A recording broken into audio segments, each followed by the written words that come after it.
Let's get nasty on a Friday. It's the Fast Lane on 101 at ESPN 204. Your time check is brought to you by Clarkson Jewelers, an officially licensed Rolex jeweler. No Jamie Rivers today, no Marsh today. It is me, Anthony Stalter. It is the one and only Dan McLaughlin. Great to be with you, Anthony. I'm coming in hot, buddy. I know you are. So you got to carry this show. Coming in hot. Dan came in and he kicked over some desks. He kicked over the chairs and he goes, "Let's go!" I got a lot to say today. I really don't. I don't have a ton to say, but I'll just take your lead and comment on whatever you say. It's theater That's of the how I work. Dan, it's theater of the mind. You know, just I you don't have agree. to tell the people that you don't have anything. You just tell them it's going to be a great show. It is going to be a great show. I almost just grabbed the computer screen and tipped the whole thing over. And the last time I was in here, I found out we're on television. We're on YouTube. Yeah, that's new. Okay. Don't worry about it. You like it? It's fine. I don't discuss this openly on the air. I like that there's another place where people can gather and watch and listen to the show. Comments, exactly. The nice comments. Nice is the word I emphasize. I appreciate our listeners, bottom line. I know you do. I mean, even I get a text right now. Hi, Danny Mac and the rest of you too. Looking forward to the show as I open this up. Go Cards, Lisa. Okay. Lisa's ready to go. I mean, right now we get a nice text. Yeah. Darn right. How about Janet? You been hearing from Janet? I was about to say, you're waiting for Janet. I love Janet. Bradford Bruns, who's filling in for Marsh. Good afternoon, Stoltz. Bradford, if and you Dan. can... And Dan, yeah. Good to see you too, Bradford. Sorry, I apologize. It's a mini reunion of sorts. I don't know if you would call this a full circle moment for us. It totally is. Absolutely. So, Dan, for those that don't know, I don't even know if you know this. When I was hired here, 10 years ago? 11 years ago now? That's just a number. I was the producer of the Fast Lane. It was Randy Carricker, DeMarco Farr, and the late, great Chris Duncan, our great dear friend. And Bradford was the producer, and Bradford was stepping away to pursue, I think, teaching at the time, right? Other endeavors, yes, we'll call it that. Yeah, other endeavors. Sounds more professional. He was other endeavors. Nothing if not professional. I think he was starting some sort of a legal business. Awesome. And now he's back. There was a great period, great stretch. So Bradford actually trained me here at 101 ESPN. He was the producer. So, yeah, that's we've come full circle here. That's very cool. Absolutely. And he does a great job in prepping us for what we need to do. And I'm looking forward to it. I am looking forward. Did I say U2 or YouTube? I think you said U2. But I thought maybe you had booked the band U2. I would love. I'm a big U2 fan. Are you a U2 fan? I think they're good. I'm not. I wouldn't turn them off the radio, and I wouldn't seek out their songs. I think they're solid. Yeah. Okay. They're fine. I had headsets on today. I was doing some work outdoors, and I was listening to U2. So maybe that's why U2 and not YouTube. Little Joshua Tree in your ear? Oh, I love Joshua Tree. I think it's one of the best albums out there. It is. It's excellent. Yeah. Thanks, buddy. There you go. That's Dan McLaughlin, our guy. We have not covered anything, and we're already 7 minutes in. We're fine. Okay. We're fine. You know, we got 4 hours. That's true. We got plenty of time. You know what? People are going to get their Cardinals in their ear holes today. They're going to get their Blues in their ear holes. Trade everybody. Sign everybody. Kyle Hiebert will join us at 3 o'clock. They're good. Second half is... Go ahead. I'm... Getting ready for what I need to tease the damn show. Kyle Hiebert's going to join us at 3 o'clock. We're going to sneak in some NBA, but we're going to apply it to other sports. I like this. We're going to talk about the NBA making an NBA Cup, Champions Cup, in the middle of their season. Did you know much about this? Not until like 2 days ago. Yeah. I don't know when they announced it. But I think it can be interesting. And then is it applicable, though, to hockey? Is it applicable to baseball? Certainly not football, because everything is on the line every week. But it does have some interesting wrinkles that might bleed into other sports. We're going to, as Jamie Rivers would say in our pre-show meetings, save it. Because we want you. That was just a tease. Yeah. Okay. Yeah, and you did a great job. I'll save it. Got a lot to say, buddy. You've been on the sidelines. I know you're ready. I know you're revving to go. So the Cardinals, second half, it starts tonight. They take on the Washington Nationals, 3-game set, Dan. Then they got Miami for a 3-game set, followed by Chicago for 4 games. That's at Wrigley. Out to Arizona for 3 games. And the Diamondbacks, as of right now, are a wild card team. Pretty good. Cubs for 4 games here in St. Louis, and that is it in terms of what's left between now and the MLB trade deadline. Is interesting this year for the Cardinals in this perspective as it's been in years. So, Dan, my question to you, and if you want to participate, you can either hit us up on YouTube at 101 ESPN STL. The Air Comfort Service text line is 314-399-9646. Twitter, whatever, wherever you want to reach out to the show, use the mic drop feature. But the question that I have, does anything change between now and the deadline? For it's in terms of the approach. I am very definitive with my take on this, but I'm interested in your thoughts. I would assume that you're saying sell off some of the parts and look ahead to 24. 100%. Yeah. Nothing changes between now and the deadline. I think that's the direction that they probably feel internally. If you're going to be realistic, are you going to get back in this race? I mean, they haven't been good so far this year. What would give you any pause to say they're going to be any good in the second half? Unless they go on a remarkable run. And then I think you owe it to your fans to say, oh, wait a minute, we're 4 or 5 out. I don't think that's going to happen, but we're 4 or 5 out at the deadline. We've already made up this much ground. Then I think it changes your thought process, but I just don't see that happening. Right. And I also think even if you got to that point, you're saying we need to look ahead to 24. We need to get a Jordan Montgomery type, meaning he can help us for the stretch run, and also he can help us because he's under contract beyond this year. Right. And so they've got some guys coming up that I think have very good value to clubs. And it's always fascinating. The mindset of a club is not the same as your next door neighbors, so to speak. Right.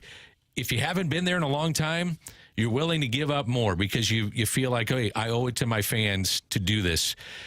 The other side of it is we've been there, done that. Are we willing to give up a lot just to get in the dance? And a lot of people don't feel that way. So you got cliches, it sounds, takes two to tango. Mm-hmm. And I do think the Cardinals are in a unique spot because they have not been at this spot in a long, long time. So when people jump on Mo, look, there's some real problems with this team, and you can say, hey, Mo did this, that, and the other. It didn't work.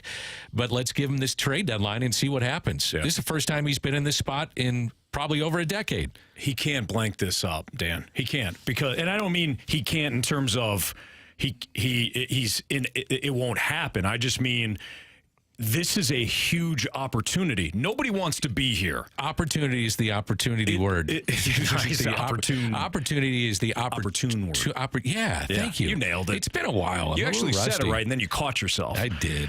But no, thank you, Dan. They're 11 and a half games back. They're 11 and a half games back. Could they get back into it? Sure. But to your earlier point, what in the first half would be any indication that they would get on some sort of incredible run like they had 3 years ago? The indication that for me that would have to take place is pitching.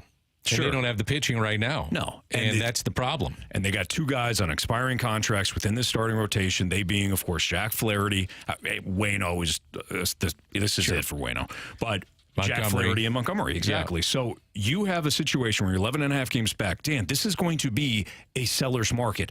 I didn't want the Cardinals to be in dead last at this point. You didn't want them to be in dead last at this point. The fan base didn't want it. We want to be talking about the division, and I would rather be bitching about the fact that they don't have enough pitching to go up against Atlanta as opposed to talking about selling. But this is where they're at, Dan, and you have a situation where the other sellers aren't that intriguing. So you have division leaders at the break last year. Looking this up, you had the Yankees, Minnesota, Houston, the Mets, Milwaukee, the Dodgers. The only one, the division leaders at the break this year, the Dodgers. You got the Rays, you got Cleveland, Texas, Atlanta, Cincinnati. By the way, Atlanta is loaded. Holy smokes, are they good. But there's a few markets that have kind of flipped the script from a year ago. Baltimore, Texas, Cincinnati, Arizona. Miami. So when Miami's another one. So when you talk about, some teams you say, hey, we're there. I look at those kind of teams saying, okay, what do they need? I'd want to look at that. I probably don't want to trade within the division, even though it does happen. But what do these other teams want? And what do we have that are willing to give up? And I think those are the kind of teams that are going to give you more than the teams that I mentioned before that have been there and done that in recent history. It just happens that way. It really does. I think organizations feel like we owe it to our fans, and we're desperate. We want to get in. And if that's the case, look at some of those teams being willing to play ball, so to speak, with other teams and trades. The Cardinals, and that means the Cardinals. The Cardinals have a lot to give at the deadline. We'll get into that next. Dan McLaughlin filling in for Jamie Rivers. I'm Anthony Stalter. Again, Cardinals have a lot to give at the deadline. We'll get into that next in the Fast Lane on 101 ESPN.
With Dan McLaughlin, I'm Anthony Stalter. It's the Fast Lane on 101 ESPN. So we'll pause our conversation about the trade deadline to play the lineup game. You heard the sounder coming in. Cardinals, Nationals tonight. We begin the second half of the season. I guess it's still called the second half. Even though technically, Dan, it's not. It's not we're even past the halfway point now. Right. Yeah.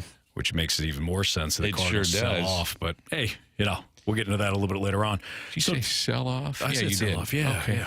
So the Hey, I Nationals. see you on YouTube right now. How am I looking? You look great. All right. Yeah. All right. Give you the thumbs up on that. You'll see that in Awesome. 30 seconds. Cool. The Nationals have yet to announce a starter, I believe.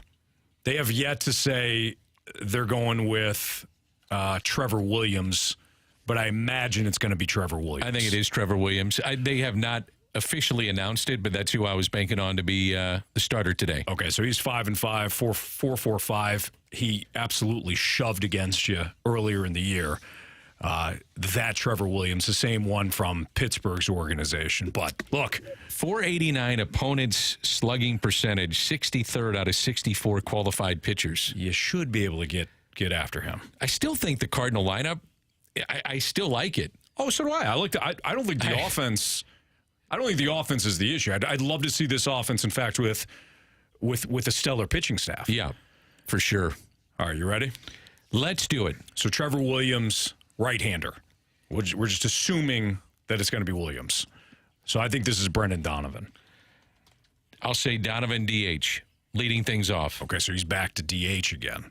I think so, because I want to get Gorman in there. I want Nootbaar in there. I want Carlson in there. Mm-hmm. I want some lefties in there against Trevor Williams.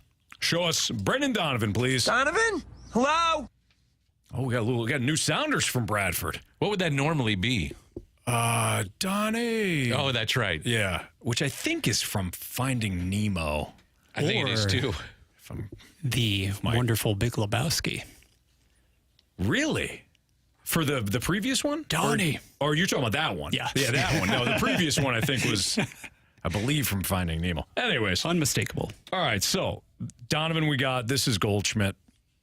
Oh, yeah. Goldie batting second, playing first base. Show us Goldie, please. The look of it, the taste of it, the smell of it, the texture.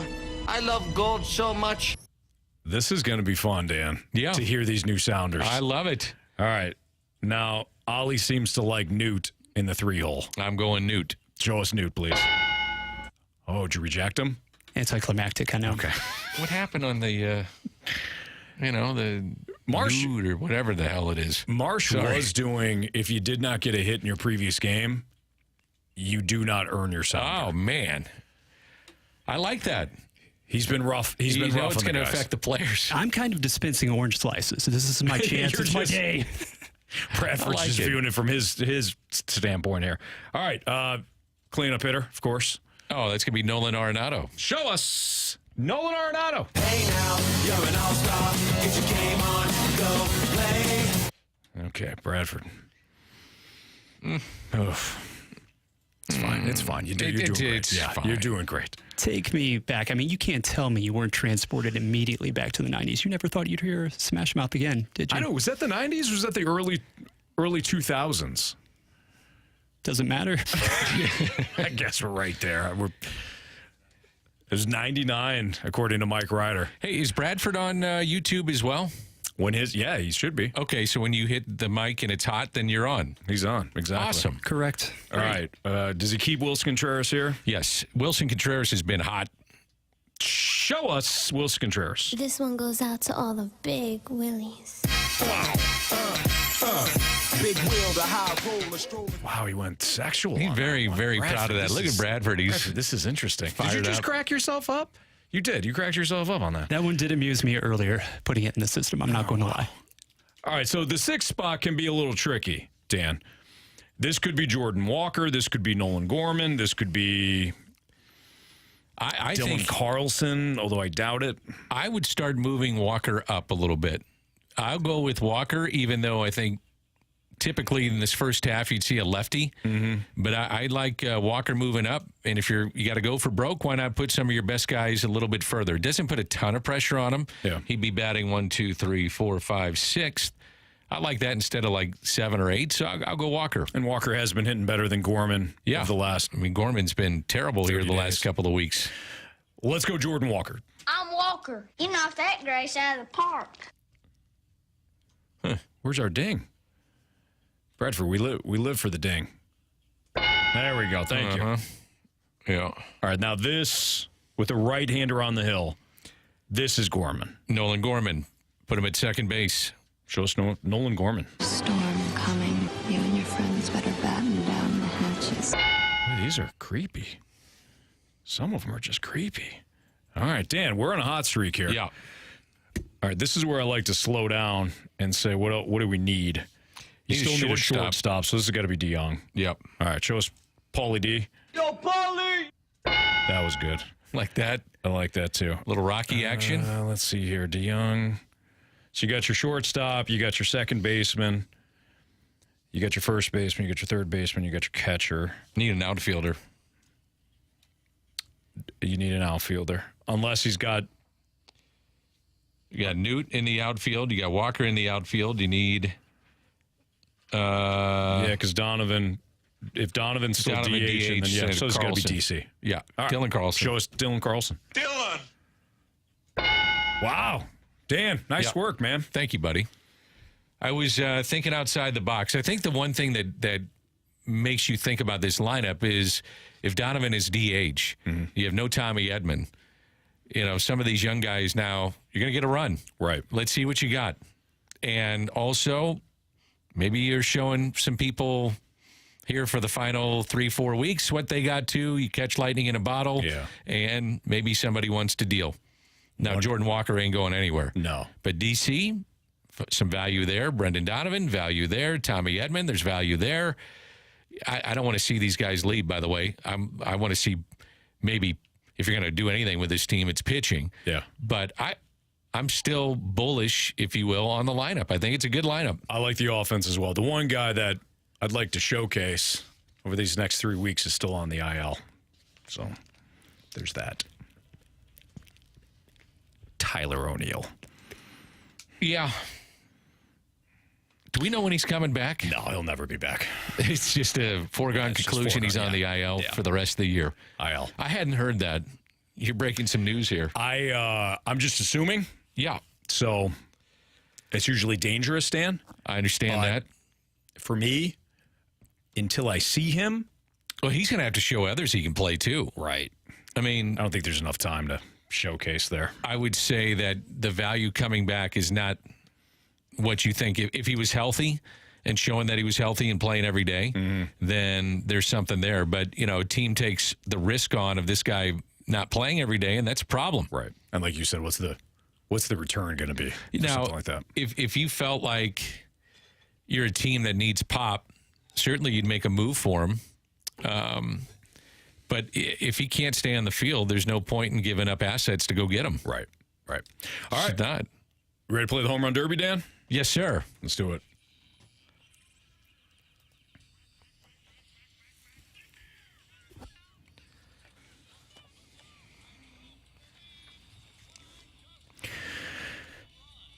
So in limited opportunities, I believe, Dan, that you've got 3 home runs.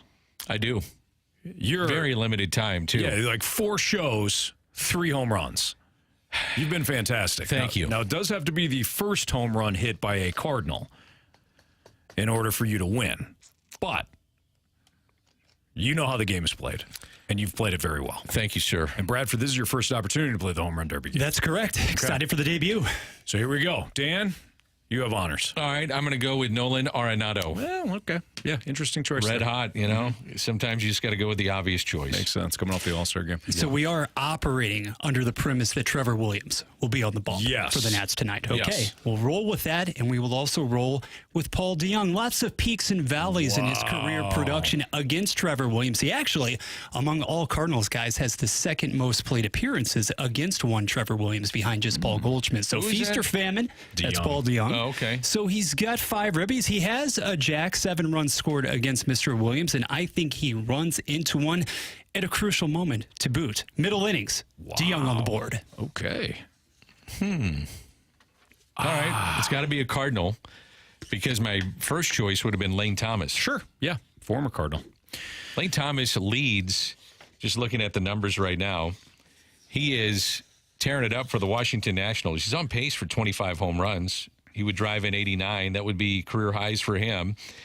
And then you see Adolis Garcia, you see Randy Arozarena. Lots of outfield depth over the years the Cardinals have had there, huh? I'm just saying. We've beaten a dead horse on that. Actually, we really haven't. You introduced. We always talk about Rosarina. We've over the last year have talked about Garcia. Lane Thomas, though. Lane Thomas is not usually one that is brought up in like the one that got away type thing. Well, he was. I mean, there was a game in which, and I can't remember if it was the COVID season or the one before it, he looked lost. Mm-hmm. I mean, there was simple fly balls he wasn't getting to. I don't even remember that. Defensively, it was like, what is going on here? Okay, so the famous Janet drop, the Anthony, you don't watch the games? Yeah. That was in reference to Lane Thomas. Oh, really? When Lane Thomas had the game that you're talking about, he had like 2 miscues in the outfield. And it was a time where, believe it or not, the Cardinals were undecided on a player. And I made the point on air of figure out what you have here. Get him back in the lineup. He's goofed up a couple of times. Let's see how he battles through adversity. You know, he made the errors. Let's see how he battles through adversity. And then Janet left the mic drop that I don't watch the games because I wasn't seeing that he was muffing balls out there, as she would say. I just couldn't understand it. I mean, I remember talking to folks around the Cardinals when they first got him, and it was kind of a move that flew under the radar. And they said, man, this guy is really good, like in center field, defensively. Now, we think he's going to be pretty good offensively, and his numbers in St. Louis, he only played in 84 games, hit 172, 336 slug. His swing rate was 38%, looking this up if I'm right and doing some quick numbers, and his whiff rate was 25%. Wow. So, I mean, it's not much of a run, clearly, in 84 games, and he was going up and down from the minors because he got lost. But still, sometimes you go to a lesser team, there's no pressure, they're going to play you every day, and you're not looking over your shoulder, and all of a sudden the best player comes out.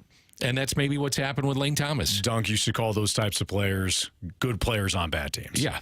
And the best, there's just no pressure. You just come out and do it. Flip side, you could probably make the argument or concede that in that particular lineup as well, with the lack of prohibitive bats around him, the fact that he is doing this, that he has become more than a middling presence in the power department is arguably even more impressive. So bang up year for him. Yeah, definitely. The Rosarena one is the one that stings for me. Certainly. And I'm not going out on a limb and making a bold statement, but at the time, even when he went off in the postseason, I thought you still have to let the trade play out. I mean, it's a historic postseason, but can he do this consistently when the league continues to figure him out? And the answer is yes. He's a very good player, and Matthew Liberatore has not been what you thought. No. He's slow. He's made some strides, but then big strides backwards. There's no consistency with him. So that's one that really hurts. No doubt. There's no question about it. By the way, I'll take Wilson Contreras tonight. Wilson Contreras like that one. My pick for home runs. As you mentioned, Dan, he's been red hot. All right, it's the Fast Lane on 101 ESPN. Dan McLaughlin in for Jamie Rivers. I'm Anthony Stalter. He's got 20 hits over his last 13 games, by the way. Lane or Contreras? Oh, Contreras. Yeah, he's been a good pick. He's a good hitter. He is. He's a very good hitter. All right, settling in. Let's pause the Cardinal talk here. Let's get into some Blues. We're going to take stock of the latest moves for the Blues, and then after the Blues segment, I want to get back into the Cards and how the trade deadline offers for the Cardinals. They can offer a lot if they do intend to sell. But taking stock of Blues' latest moves next on 101 ESPN.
Michaelis to take the mound again. Good afternoon. I'm Bradford Bruns with your Sports Center update, driven by Johnny Londoff Chevrolet and Johnny Londoff Autoplex. At 7:15 tonight, Miles Michaelis and the Cardinals resume their 2023 season at Busch Stadium.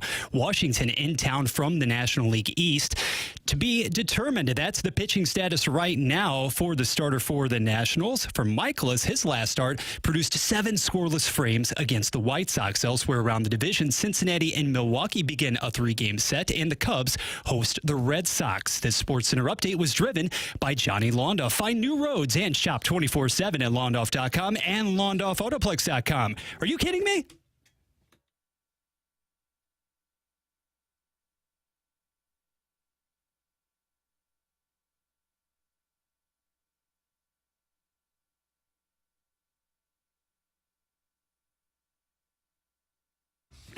All right, time to give away the last Cardinals Bud Bash tickets. We have a 4-pack of tickets to next Tuesday night's Budweiser Bash. It's for the Cardinals and Marlins game. It's the Brad Thompson bobblehead. So here's your trivia question. Do they have him set up with looking over his right shoulder? Come on, Dan. That was uncalled for. Or was it left? Maybe left. I don't know.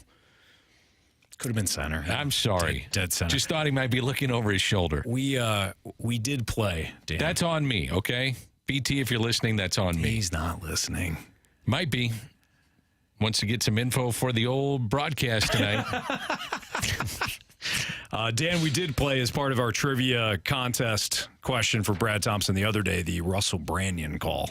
Yeah, that was uncalled for. I didn't know BT well back then, as I've told you. He's the last guy I thought that would ever get into radio or TV. And he did hit it off his face. He did. He certainly did. The part, though, that gets me every single time, and it doesn't matter how many times I've heard it, was at the end when you go, oh, my, or oh, my goodness, or something like that. All right, so here's your trivia question today. Brad Thompson played for the Cardinals. He played for the Royals. He was in camp, though, with one other major league team. Who is that major league team? If you know the answer, and you're the 101st texter to the Air Comfort Service text line at 314-399-9646, you will win the last 4-pack of Bud Bash tickets for Cardinals and Marlins and the Brad Thompson bobblehead giveaway night. And you can get all the details on this season's series of Budweiser Bash Cardinals games now at cardinals.com/promotions. But a couple of minutes here, Dan, that I want to spend on the St. Louis Blues. The interesting part about the Blues is that we knew they wouldn't have a lot of cap space, Dan. And all Army has done, though, is add intriguing players. Not stars. He wasn't able to move some of the bigger contracts like he may have wanted to bring in some big name free agents. But when you go back to last year's deadline and he gets Verana and he gets Kasperi Kapanen, and then this year, this offseason, he trades for Hayes and he brings back Sammy Blais was part of the deal last year too. And then he brings back Oscar Sundqvist. He made a lot of moves that shored up some weaknesses, added some depth, and he also with Kasperi Kapanen and Verana, he added 2 guys with a little upside to him. I think the team will be competitive. Yeah. But it starts with the guys that are in the blue line that maybe haven't played to the level that they're supposed to play at. So that's the key, right? Yeah. He is, because he has to, he's running back the same group of defensemen because you couldn't move them. When you look at Torrey Krug, I believe he tried to. Now, he didn't admit it. He's like, I'm not going to talk about rumors, but if the reports were true, he was trying to move Torrey Krug in that deal for Hayes. So couldn't do that because Krug's got a no-trade clause. Falk's got a big deal. Parayko's got a big deal. Nicoletti's got a decent-sized deal. So you couldn't really move your top 4. What he did instead was he gave some guys some one-way contracts. So now you're going to have 9 defensemen. So I think what the game plan, Dan, is even though those guys got contracts and they're veteran players, if they don't play well, they could be looking at this is just my read on it. They could be looking at healthy scratches, and then you can move to more younger guys like Perunovic and Tucker. Sure. And you got a couple guys coming probably out of this draft year or 2 away, but It buys you a little time. Exactly. So I think it's fair. I think it's good to have some optimism coming off a non-playoff year based on what they're bringing back and based on what they added. but they will kind of live and die by the same group of defensemen that played fine 2 years ago, but the bottom fell out last year. You still have the capability of having bounce back years for Krug and Parayko, and I thought Falk was solid last year. Nick Leddy was a disappointment based on how he played 2 years ago when he came over from Detroit, but he's certainly more than capable of facilitating, playing that role where he's gonna make sure that coming from the defensive end through the neutral zone and then to the offensive zone that he can facilitate the offense while there. But if they don't get tougher in front of the net, both offensively and defensively, it's not going to matter. It's not going to matter. No, I look at the way the team is constructed, and you're right, it looked like they wanted to move Krug for sure, is that if defensively they aren't better, meaning the core four that they have, it doesn't matter who you put up in front. Now, I think, again, that this buys them some time, and I don't know, maybe I'm in the minority of this. I still think that Doug gets a nice grace period because of winning in 19. Now, how far does that go? I don't know. I mean, you compare it to what John Mozeliak is going through right now compared to Doug Armstrong. Mm-hmm. And, whether you like Mo or not, he's had a pretty good track record. Right. Now, this will be the telltale for him the next 3 to 4 weeks and what he does moving forward. I agree with that. But the expectations maybe aren't as high on the Blues as you see with the Cardinals. Sure. Do you think that's fair? I think that's fair. I also think it's starting to dwindle a little bit. I thought it started to dwindle a little bit last year. The only difference, and you know this too, following the reaction of fans, is what sort of moves you're making. Yeah, and it's seemingly outside of Pietrangelo, which was the big one, the black cloud that hangs over the Blues and Army in terms of his tenure, but most of the moves have worked out. Yeah, like they've panned out. I think with Mo, there's a longer track record now. No, that's fair. What did we just talk about? Rosarina and fair. Garcia. So I think that Zach Gallen, I've seen Alcantara. Yeah, and I know Alcantara has not pitched as well. I mean, anywhere close to as well as he did a year ago when he won a Cy Young. But I think that factors in too. Speaking of the Cardinals, speaking of trading, speaking of the deadline, I made this point earlier, Dan. I think the Cardinals have a lot to offer opposing teams at the deadline. We're going to get into that next in the Fast Lane on 101 ESPN.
Hey, Danny, good to hear from you.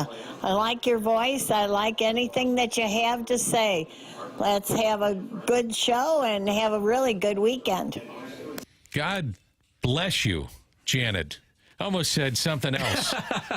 Isn't that so sweet of her? That was Janet is incredibly my sweet. favorite. What do you call those? Mic drops. Mic drops. Listeners. Yeah. Human beings. She's a hell of a lady. I know that. She is. She definitely is. Hell of a lady. And she loves her Dan McLaughlin. That was about as chipper as I've heard Janet. I'll admit that. That's me too. Yeah. And second half hasn't started yet. well, in fairness to Janet, she's bringing the heat. So when you're bringing the heat, Well, whether it's on her Cardinals or hot takes. me, you know, Yeah, you a lot of stuff on you. You gotta You take the brunt of it. You got to be passionate. That's okay. I'd like to think that Janet and I have a mutual respect for each other. Well, is That it might not be the love-hate thing? case, but no, Love-hate? no, just she's passionate, I'm passionate, and sometimes we argue. That's what happens in talk radio. Yeah. A couple of well-educated, well-informed people just going head-to-head and having a nice debate. Everybody has layers. Everybody's multifaceted. Absolutely. Anyways, all right, Dan. I'd mentioned this before about the MLB trade deadline and the Cardinals, and I noted this. I don't care what they do over these next 3 weeks. You have an opportunity that is presented to you that you didn't want, but this is the only positive. When you had a first half where you finished 38-52, that is, you are a seller, and you are an attractive seller to boot. The White Sox and the Cardinals are going to be the two teams, in my estimation, that will drum up the most interest based on what they have. You think so? Yes, because when you look at Colorado, you know, Herman Marquez, some of the other pitchers, like, okay, yeah, I mean, Diaz, if they wanted to trade him, he'd be interesting, right? You're just talking about we're just throwing names out there. Yep. But Pittsburgh, I don't think Pittsburgh's going to, Angie's to get Andrew McCutchen, but who, you know, they're not an attractive seller. You could look at their first baseman. You could look at G-Man Choi. Yeah, I mean, there's some guys out there that if you're looking for depth, I mean, you know what I mean? Yeah. Oakland's running a minor league team. You've got now the Angels with Shohei. That's in a category. Be fun to watch. And we'll get into Shohei a little bit later on. That's in a category. Also, Kansas City's got Zach Greinke. Like it's Chicago, and it's St. Louis in terms of what they could offer contenders. And you will have, you know, knock on wood, that Jordan Montgomery's healthy leading up to the deadline. Jack Flaherty. You'll have multiple people in on Montgomery, multiple people in on Flaherty, multiple people in on Jordan Hicks. I don't care that he just started saving. Dan, you know this better than anybody. Oh.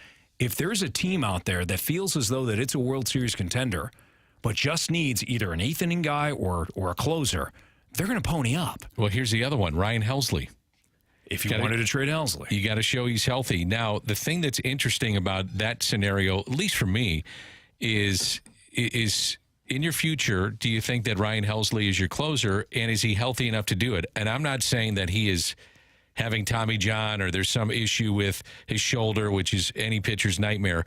But when you start having forearm issues and you throw the velocity that he does, that for me is a flag. That's cause for concern. So not knowing what the immediate is with him, do I really want to give up Jordan Hicks, or do I want to try to say, hey, here's a multi-year deal. We want you to come back, and this is the initial plan really long time ago that we thought you could be. You could be the closer, and he's getting that opportunity. The other thing I would look at, too, is Montgomery and Flaherty. Do I feel it's realistic that I would love to see Montgomery back more than anybody out of all these guys? A lefty that's pitching in on right-handers can get him out. Give me that all day, and I think he's really good. But he also carries a lot of value. Now he's a free agent to be. He's a Scott Boras client. And so the team that gets him knows that he's already said, I'm not negotiating until the season's over. Good luck. You're going to negotiate with Scott Boras, who's got a top lefty on the market. Mm-hmm. You better be willing to pay. Yeah. So, you know, there's some factors that go into this that I'd have to look at internally. Number one, do I want the player? Number two, do I think I can re-sign him? And number three, if I can't, then I got to deal him. You know, this is what they have projections all over the place with what they think guys will get on the open market, what it would take to keep a player, all that kind of stuff. And if I felt I can't keep the player, then adios. Right. Get the best deal you can. Absolutely. I think we either got a text or we got a comment via our YouTube channel that said, well, guys, what does it matter if we get prospects? What are prospects going to do for us? This is the way I think of it, Dan. It's not just adding prospects like, hey, we got, we're going to get some AA guys or get some single A guys, and boy, they're going to help us down the road. That's not what this deadline is for me. And this is where John Mozeliak needs to really step up.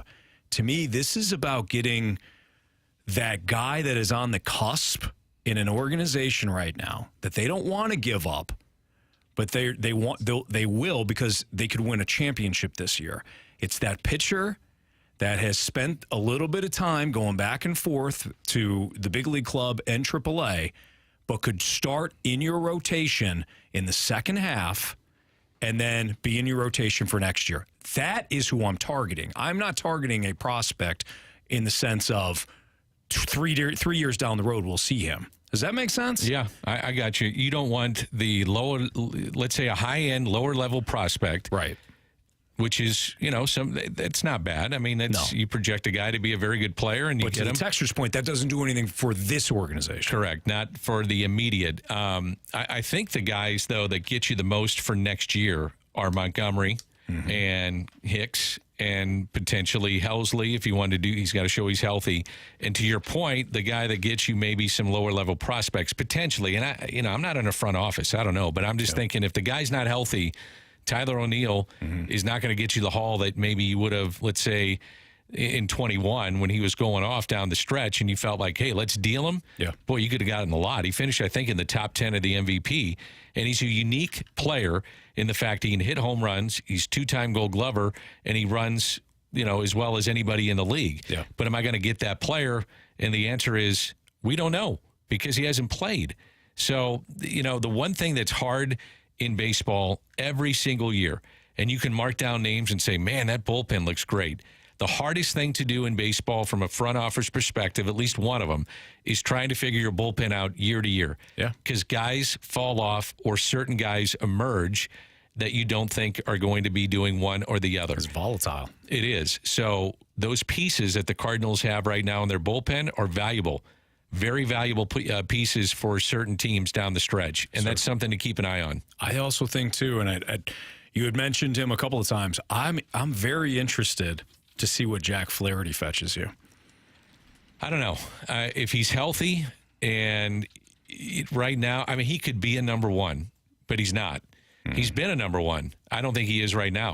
He's not. If you're going to a contending team, does he give you depth, and can he show you at times every fifth day that he could pop, and all of a sudden you're like, wow, who is this guy? And is he back to where he was? Yeah, I think that's in there occasionally. Are you going to get it consistently like you saw a few years ago? I don't think so. He's dealt with injuries. He's been battling those. And so it makes it hard to say that he's going to be a guy every fifth day that comes out and gives you number one stuff. Now, if the Cardinals, I think, felt that way after seeing him healthy down the stretch last year, full off season, and it just didn't work out. Correct. Miles Mikolas has been hit or miss. Adam Wainwright is not Adam Wainwright. Jordan Montgomery wasn't winning early, put a lot of pressure on himself. That makes it tough. So if you're the Cardinals, at least in my mind, and this isn't like making a bold statement, you got to find pitching. Yes. Yeah, 100%. Your bullpen is, or your lineup is solid. I mean, they're putting up numbers. Not every day, but for the most part, it's got to be pitching. And who are guys out there? And sometimes, Anthony, it's a player that's even a free agent to be, but you get him in the market of St. Louis, and not to say that the fans win him over, but sometimes doing their due diligence, and believe me, they do, is they say, this guy's a friend of that guy. He's a friend of that guy. He always wanted to play here. And we can take that chance in making this deal on somebody that's up, knowing that he's not looking for every last dollar. We're going to bring him to St. Louis. Sometimes that happens. We got to get to Kyle Hiebert real quickly, Dan. This is what I'm thinking with Flaherty, though. Lucas Giolito might be the prize of the deadline. He's a rental, just like Flaherty, but Lucas Giolito, maybe a team thinks we'll give up a little bit and then we'll sign him. Eduardo Rodriguez is going to be an interesting one. Then you got to fall off. Then you got Rich Hill. Then you got Zach Greinke. You got some guys that are just eating innings. No thanks. So you're a contender, and you miss out on Giolito, and you miss out on Rodriguez. You miss out on Montgomery, and then Flaherty's sitting there. Oh, yeah, you go for it. You know what I mean? Yeah, so absolutely. I'm really interested. All right, so Kyle Hiebert's going to join us, St. Louis City SC. Well, they fell a couple of nights ago to L.A. I was ready to say some other things, but I'll hold it. Yeah, you'll hold it. We got plenty of time. Dan. Yeah, we So do more, 4 hours. Yeah, more Cardinals talk coming. But Kyle Hiebert's going to join us next in the Fast Lane on 101 ESPN.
It's a Fast Lane on 101 ESPN with Dan McLaughlin filling in for Jamie Rivers. I'm Anthony Stalter. 3:02, your time check is brought to you by Clarkson Jewelers, an officially licensed Rolex jeweler. We're scheduled to be joined by Kyle Hiebert of St. Louis City SC. Kyle has been incredible for us. He's been fantastic. He's been very gracious with his time. He usually comes on each week with us. So Kyle might be wrapped up right now, or maybe he'll call halfway through. When he does, though, we'll chat with him. And you had a chance, Dan, to talk with him a couple weeks ago, didn't you? Yeah, I was on with you. He's great. He is. He's awesome. Yeah, fine Canadian man. Yes, he is. They're going to. They lost to LA, and then they've got a game a match this weekend, correct? They have. So they lost 3-0 to LA, and then they have Miami tomorrow. Minus Messi. Yes. No Messi. It's too bad. It's too bad we don't have an opportunity to see him. You know, it's funny. When that happened, I've told you this many times that my youngest son is soccer through and through. Mm-hmm. The minute that the news came out, every kid now is on Instagram or whatever. He's like, "Dad, they signed Messi, and I need a ticket." And so it was, it was crazy. Dad, this is happening. Yeah, he's like, you got to get me a ticket. So I don't care how you get it, but you're going to get me one. That's great. Okay. So, yeah, sure. Happy to do that. Anything for you. All right, joined right now via our celebrity line is Kyle Hiebert of St. Louis City SC with Dan McLaughlin filling in for Jamie Rivers. I'm Anthony Stalter. Kyle, thank you so much for joining us. How are you? Yeah, doing good. Good to hear you guys. No, we appreciate it. So, Kyle, we were just talking before you came on that Miami minus Messi. Are you disappointed that you don't have an opportunity to square off against Messi? Yeah, 100%. That's someone I've looked up to since I was a little kid, and so it's great for the league that he's over here in the States. It shows that, we're growing, but I think he's potentially getting his debut a week later, so we just missed him. I would say that you guys have an advantage when the heat is like it is here in St. Louis, but you got Miami coming, so I'm not sure you have the advantage this weekend. But the heat probably throughout the summer will be an advantage for you guys. Yeah, no, for sure. We'll be used to it. I mean, when we train 10:30, 11 o'clock, it's already really hot and humid, and so the games being, later in the evening, especially the first half when the sun's still up, you get a little bit extra of that heat and humidity. But, yeah, they'll be used to it as well in Miami, so it won't play a benefit for either team. So speaking of the heat, how do you guys train away from practice? Meaning, like, how many Gatorades are you pouring in? What are you eating? What are you doing to make sure that you're not cramping on the field?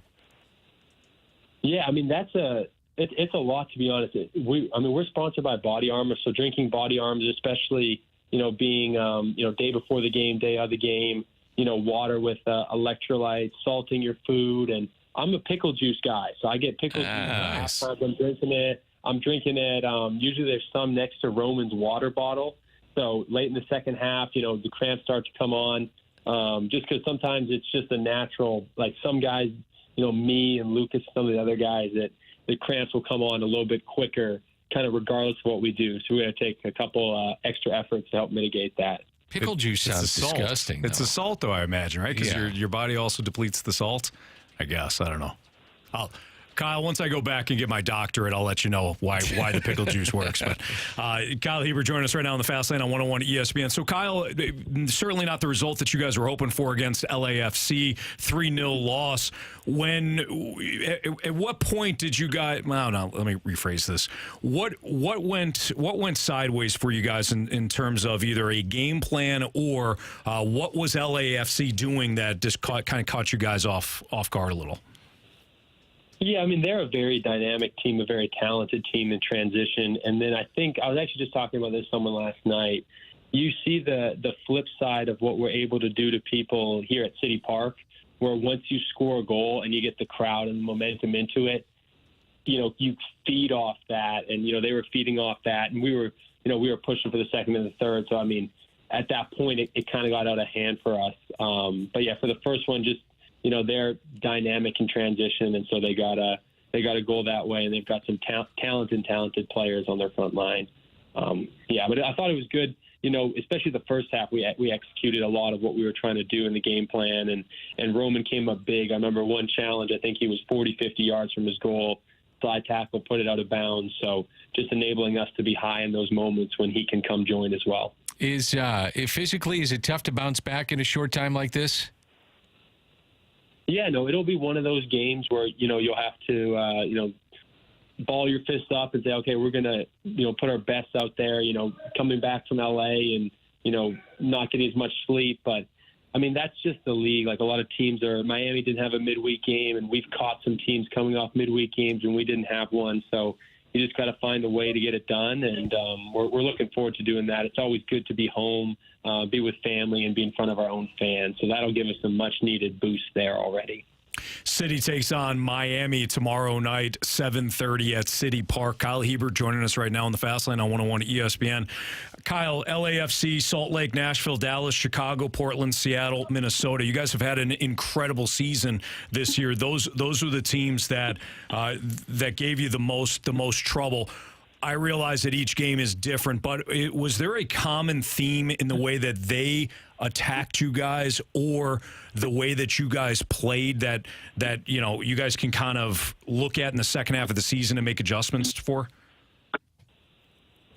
Yeah, I mean, I would say they were, to be honest, all those teams were very different in terms of what they brought to the table. And the biggest thing that we want to look at as a collective is ourselves. And we believe, being the best version of ourselves, even though they present very differently. Like the Minnesota or the Portland games we played at home, where they were sitting more in, defending in a block, and when they got the ball, kind of going long and fighting for seconds, played us very differently than Dallas away, where they tried to have the ball the whole time, or LA is a ball possession team who's also very dangerous in transition.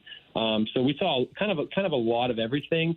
But I would say, yeah, as a collective, just not as unified as we'd want to be with and without the ball. And that's something that we're always striving to be better at. And then as an individual too, like I'm able to look back on all those games and say, okay, here's what, I wish I would have done better. And then not overly dwelling on that, but finding the time and the space to get an individual work to make sure that, those individual mistakes, which everyone on our team is looking at, aren't happening to the frequency that they were in those losses. Sure.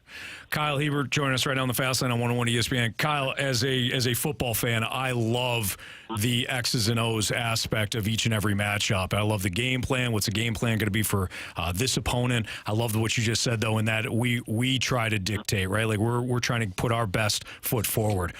I'm curious, just because I don't know how you guys game plan. Do you guys get a week in advance when it comes to a scouting report or a game plan, or in a situation like this today or tomorrow when you guys got LAFC a couple of nights ago and then you got to turn around and play Miami? What's that like from a game plan standpoint? Can you take us behind the scenes? Yeah, I would say usually the midweek kind of throws a wrench in it a little bit, but we'll be gearing, especially looking at, usually we'll have multiple days to kind of break down, Miami and how they are with the ball and how we want to press them, and then how they are against the ball or how we want to play out. And then, when we're playing out of the back, we're playing in their half, as well as looking at set pieces on both sides. Those are some of kind of the six keys for us is, with the ball in our half and with the ball in their half, and against the ball in our half, against the ball in their half, and then set pieces both sides. So we'll have to kind of hit a lot more of the key points today where we don't have as long to go over it. But it's even from, following the league, and a lot of guys have been in the league a while, and, we're paying attention all the time, is the style of play that teams are trying to put out there. Do you know a lot of what they're trying to do or what their objective is going to be? And, some teams change that when they come play us, and there's some teams, that are just going to stay true to who they want to be, kind of like a San Jose. It's like we knew San Jose was a very possession-oriented style, and they were not going to change just because they were coming here, and they were definitely not going to change when they were at home. So even without the video component as a player, hey, this is what you can expect from these teams and these coaching staffs. That's fascinating. All right, I'm going to be a total homer here. When I watch the games, the crowds are amazing. I know the players have talked about that. Do you? And it's a tight-knit fraternity for fans that don't know. I mean, players talk to other players, that kind of thing, maybe represented by the same guy, whatever the case may be. Have you gotten any feedback from opposing players about what it's like to play in St. Louis? Yeah, actually, interestingly enough, when I had my first, camp with Canada, and I didn't even realize this was my first year in the league, and The environments I'd gone away were really good environments as well, Austin and Portland. And then we've been home for 2 games. And so then I'm there, and they're all talking like, oh, you're the guy from St. Louis.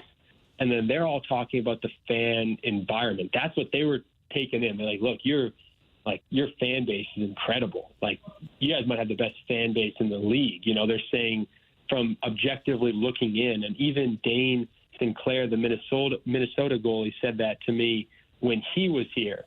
He said, I mean, exactly words, I think this place was jumping for 90 minutes. And so it's cool, you know, having that kind of feedback from other players that, yeah, St. Louis is an incredible place to play from a fan experience. And, you know, hopefully we make it, you know, incredible of the experience, but then also we're making it hard on the opponent too, you know, especially when we get that first goal and we get that momentum, you know, you can feel the energy from the crowd.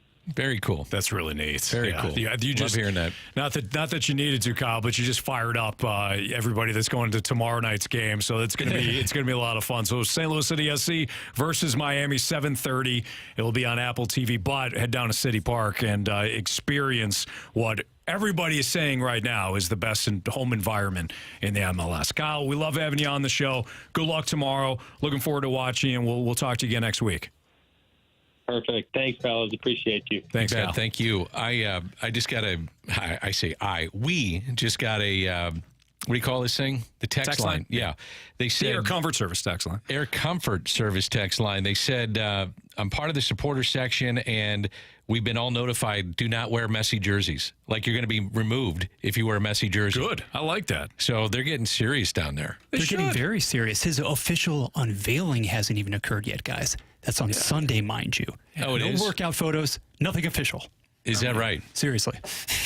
Don't be wearing Well, you got to, you know what, if you're going to pay him that kind of money, and if he's still one of the most, not still, he is one of the most recognizable people, not just sports athletes, but people in the world.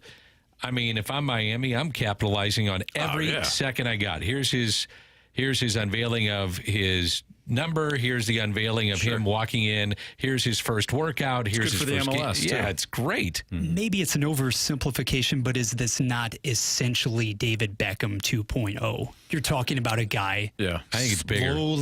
Bigger. Because of the level of play still sustainable from Messi as opposed to Beckham at that point in his career? That is an interesting question. A little bit of both. I mean, he's still a prominent player, but, you know, the name is still... maybe I'm wrong. I mean, I kind of don't remember all of it with Beckham. I just remember it was huge. It was massive, and it was great for the league. But he was a rock star. This is, though, I mean, Messi? Yeah. Wow. Still, don't be wearing Messi tomorrow night at City Park, all right? Can't do that. You'll take they'll rip the jersey. It's basically hockey rules. They'll rip the jersey down and then start punching you right in the face. It's like the guys that come through with the Hawks jerseys, you know, or Detroit. Right. Those are sweaters. I know. And it's we the got kits. We got sweaters. Just stop. We got cleats. We got boots. You know what? They play on a field. They're wearing uniforms. Just stop. They play on a pitch. I know and they they've got do. a keeper. I don't care. And they have boots on their feet, Dan. They play on a field that's a line. It's got lines. Okay, you want to call it a match? Fine. I don't care. It's a game. Yeah. How about that? Huh? You want hot takes? Wow. That's a hot take. The fans in South Florida right now are bemoaning the 10-match losing streak by Miami. So you've got to be specific. To me, Messi, though, coming to the league is enormous. I mean, I think it's bigger than Beckham. I think it's the Babe Ruth of the sport coming to play. I mean, that's the comparison I would put it in. That's Dan McLaughlin. I'm Anthony Stalter. It's the Fast Line on 101 ESPN. The NBA has unveiled an interesting mid-season tournament. And we should say this. This isn't about NBA talk and free agency. This is just a concept that they've come up with that's going to be implemented that is interesting. I think it's really interesting. It's very interesting. They're trying to mask one of the biggest problems that they have. But as Dan noted, too, does it also apply to other sports, or should it? We'll get into that next on 101 ESPN.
So the NBA has decided to do something interesting in the middle of its season. They're going to have kind of this tournament. They're going to have like a cup, a championship cup.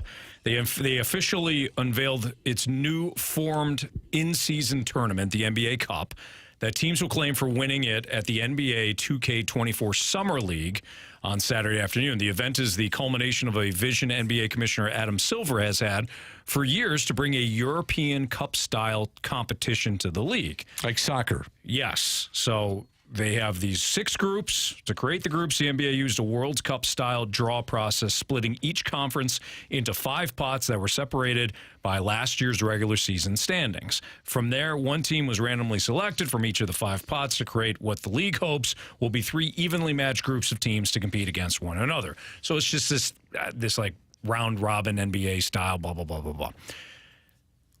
Do you like this idea? First and foremost, Dan. When I first heard about it, I thought, what are they doing? This is stupid. You thought lame. Yeah. And then I started thinking about why you would do it. And you only do it for a couple reasons. If you're the league, you're doing it for interest. Interest means dollars. Mm-hmm. More eyeballs means better ratings. More ratings means you charge more, and you can get more money. From the perspective of these teams, I thought of the one thing that I can't stand about the NBA is load management. You know, if I'm a fan and let's say I live in St. Louis, which I do, and I know that LeBron is coming to Memphis, and I take the trip to Memphis, and then I find out 5 hours before the game, oh, he's not going to play because we're load management. Maybe it takes away from some of that. Maybe you get a better game out of the week-long, 10-day thing or whatever they're going to do, but you get a more competitive game. For me, I don't know if you agree with this.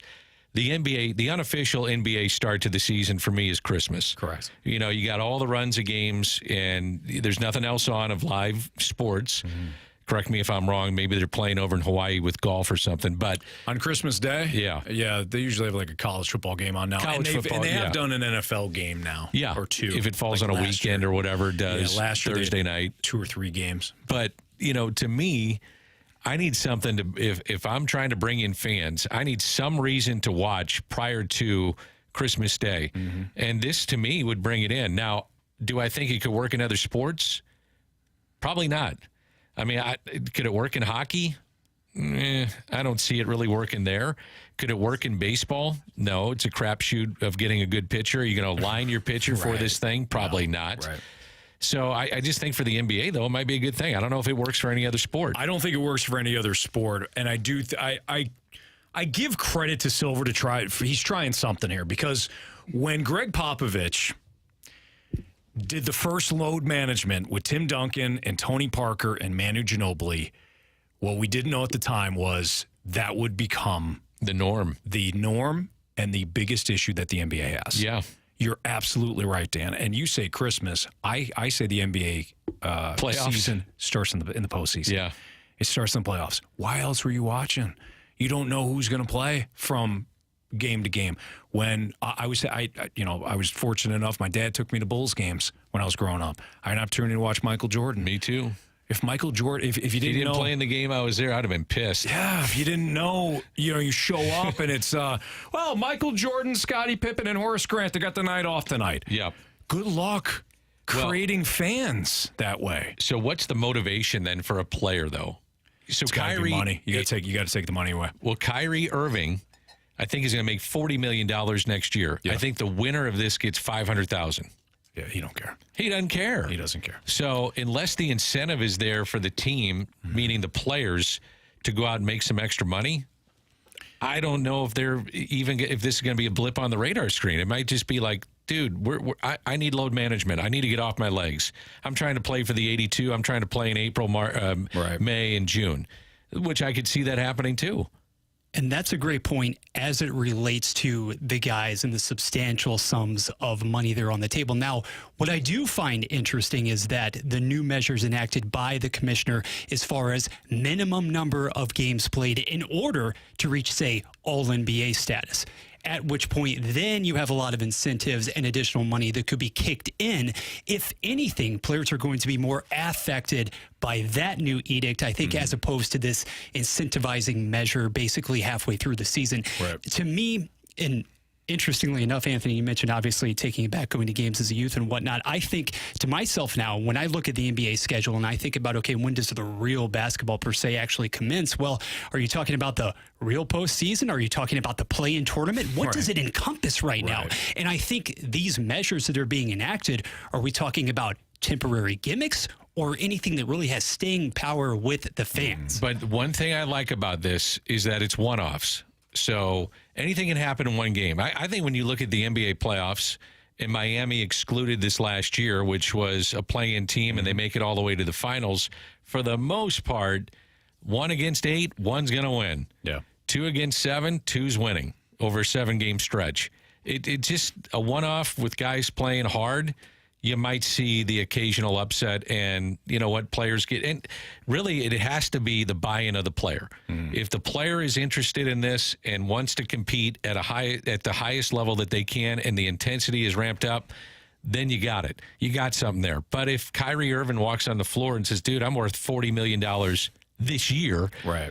I don't really care about this, and I'm not going to bust my butt because I don't want to get hurt.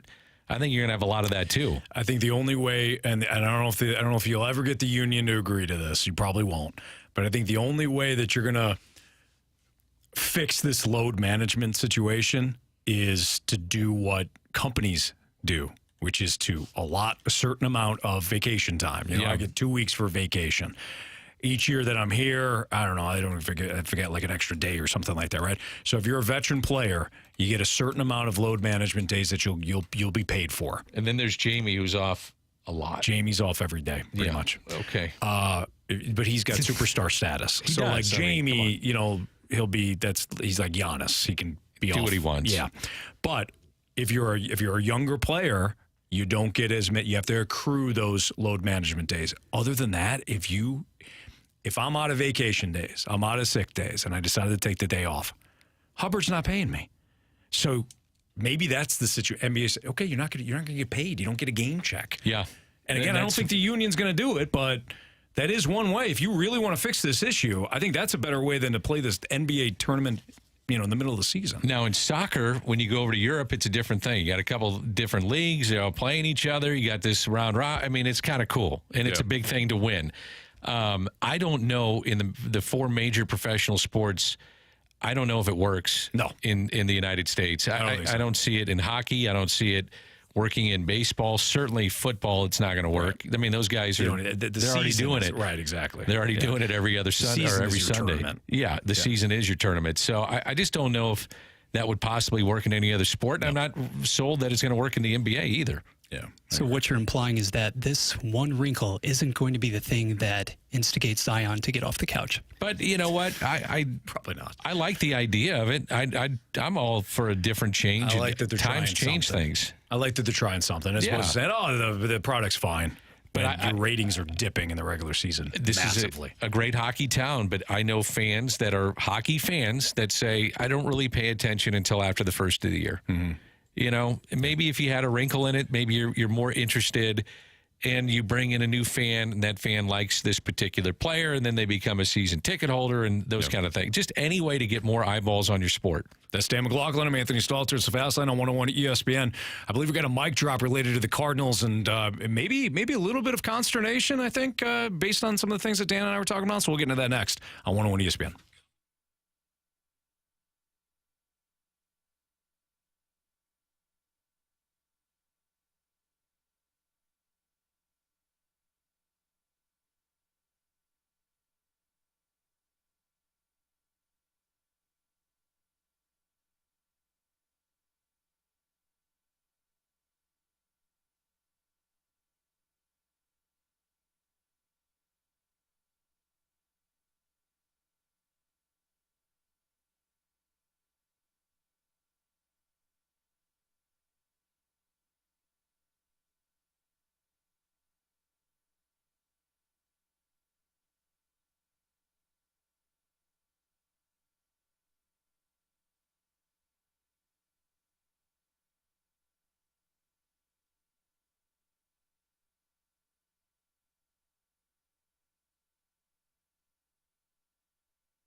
NL East worst, Nats hit Busch. Good afternoon. I'm Bradford Bruns, and this Sports Center update is brought to you by Saliga Heating and Cooling. In just under 4 hours, the Cardinals and Nationals clash downtown, kicking off baseball's second half of the season. Washington has just a 36-54 record, but did take 2 of 3 from Texas entering the All-Star break. Dave Martinez still contemplating with whom to go on the hill tonight, while Miles Mikolas takes the ball for St. Louis. He's an even 5-5 on the year and lowered that ERA to 4.23 with a 7-inning gem against the Southsiders last weekend. Also this evening, the Pirates host the Giants, Milwaukee invades Cincinnati, and the Cubs battle the Bo Sox at Wrigley Field. This Sports Center update was brought to you by Saliga Heating and Cooling, an independent American Standard heating and air conditioning dealer.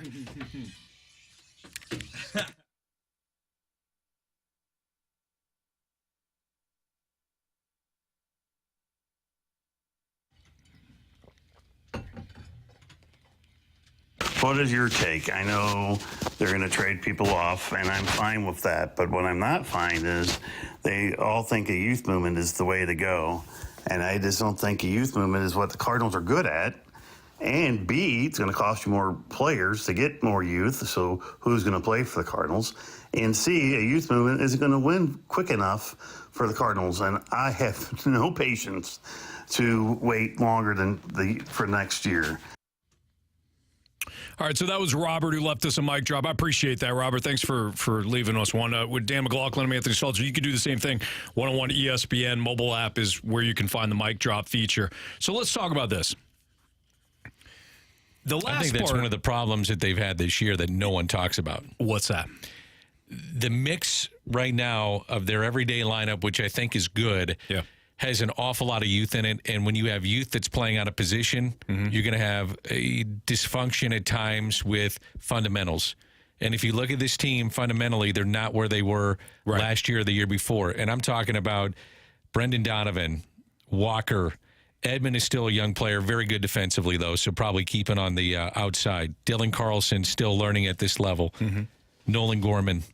I mean, that's some young players, man. Absolutely. And so I happen to agree with what he's saying. That's why I do not think they're going to trade Arenado or Goldschmidt. When you bring in young players, and there's some young players coming, Mason Wynn would be a great example. They have McGreevy, who's a pitcher that's coming. They've got another guy that's coming, too, and it escapes my mind. But also Tink Hence is coming. So you've got Graceffo, thank you. They have young guys coming. You still have to have veterans that have been there and done it. And I'm talking about being a pro on and off the field, understanding how to be a pro. And if you get rid of guys like Arenado and Goldie, and again, they're not the most vocal guys that you see outwardly if you're watching on your television or you go down to the game. Behind the scenes, they're more vocal than people realize. And 2, when you sit there and watch them in their everyday preparation, guys go, okay, I got here, that was the easy part. Now, how do I stay? Well, watch those 2 guys and how they go about it. Now, I'm not saying you're the next Nolan Arenado or Paul Goldschmidt, but there is something in the sauce that's working for those 2 outside of being extremely talented. Sure. But they understand how to be pros. And so look at the core that you're looking at of the nucleus of these young players.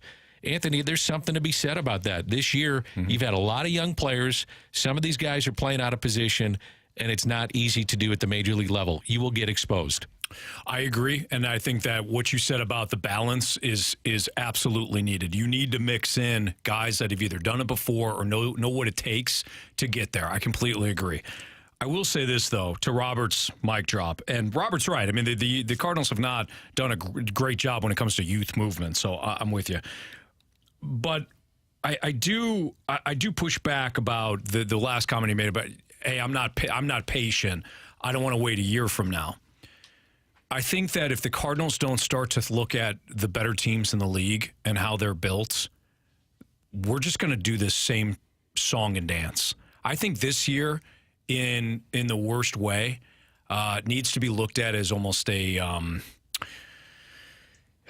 godsend, because it should force this organization to look at things differently. For example, Dan, who's the best team in your opinion in Major League Baseball? Atlanta. The Atlanta Braves. I completely agree. They won the World Series in 2021. Their core was Acuna, Albies, and I think Acuna was hurt that year, which is why they made the moves for Peterson, but Acuna is, a stud. Freeman. Center fielder's pretty darn good. Yeah, you got Michael Harris now. Yep. He wasn't there then, but 2 years ago, last year was Austin Riley. Last year he came up, yeah. Michael Harris. William Contreras, who now plays for Milwaukee. Max Fried.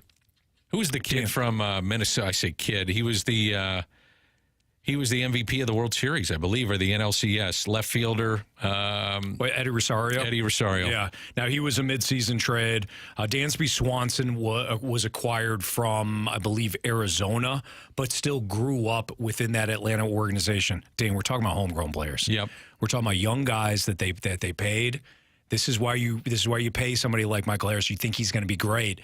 And you buy out some of those free agent years. But yeah, they're going to be good for a while. They're going to be good for a long time. But they had that homegrown youth, and they went through it, and then they started to add Matt Olson and Sean Murphy and Marcell Ozuna and whatever pitcher they're going to add. I think you could say the Cardinals did that with Arenado and Goldie, but was it enough? Right? I mean, so exactly. there maybe you needed another guy. Now they got Wilson Contreras, and I would expect that his second half is a lot better. It was so up and down in the first half, and we mentioned earlier. I do too. I think he's comfortable now. I think you get past the idea of him not being an everyday catcher, which was probably a kick to the ego. But again, I think that nucleus is there. Walker hits like a veteran. He does. I mean, he's going to be he's going to be really good. Now, can he play the outfield? That's still in question in terms of he's going to have to get better. But what do you do, I think, with Dylan Carlson, and that's one of your homegrown guys that you brought up.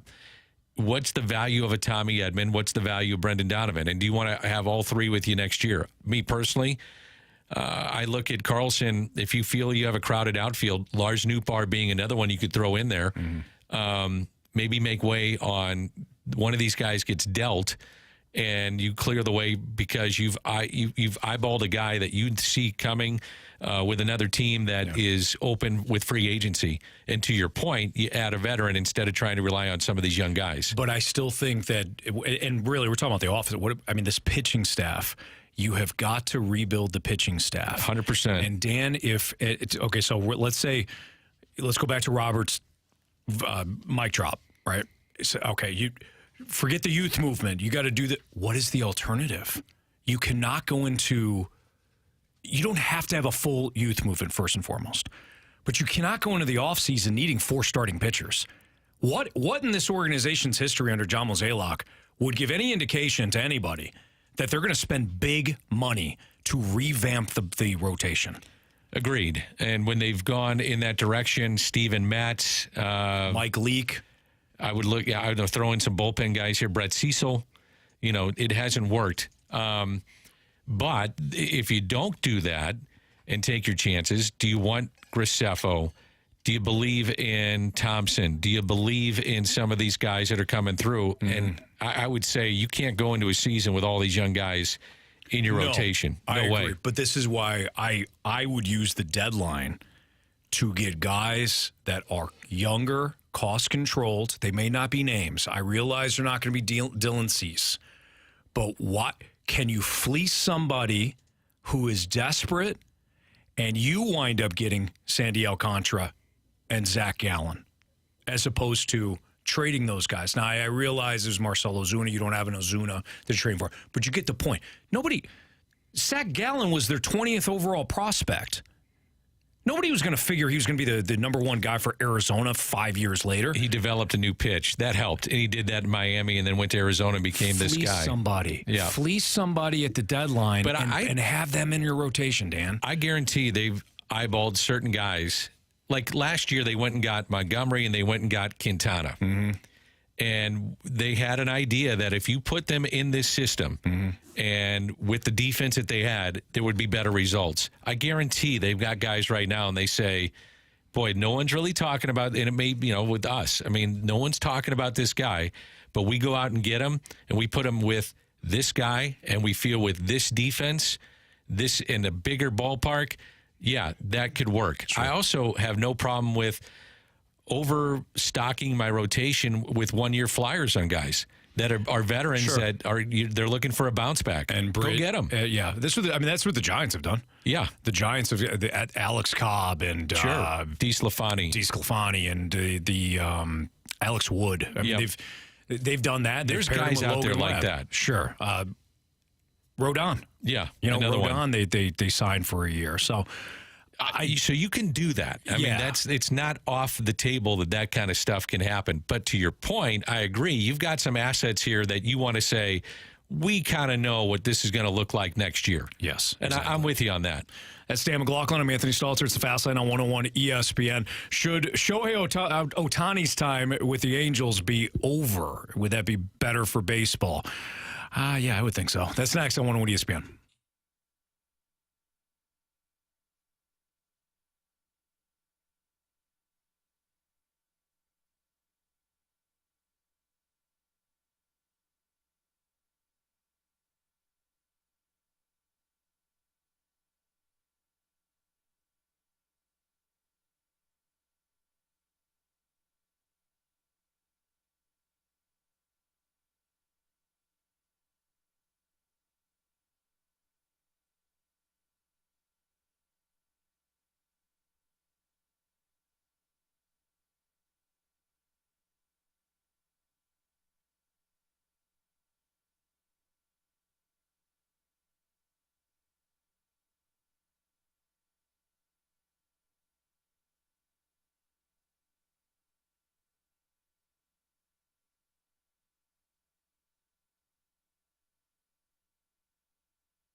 There are a lot of people who believe that, first and foremost, he wants to play on the West Coast, and that if the designated hitter had been in effect in the National League the last time he made the choice when he chose the Angels, that he would have landed with the Dodgers. They preened their payroll, shaped it during this last offseason to create some salary space for Ohtani. Will the Dodgers front office, which doesn't like to pay sticker price for guys, will they chase them? If I had to bet on a team right now, I think it's going to be the Dodgers.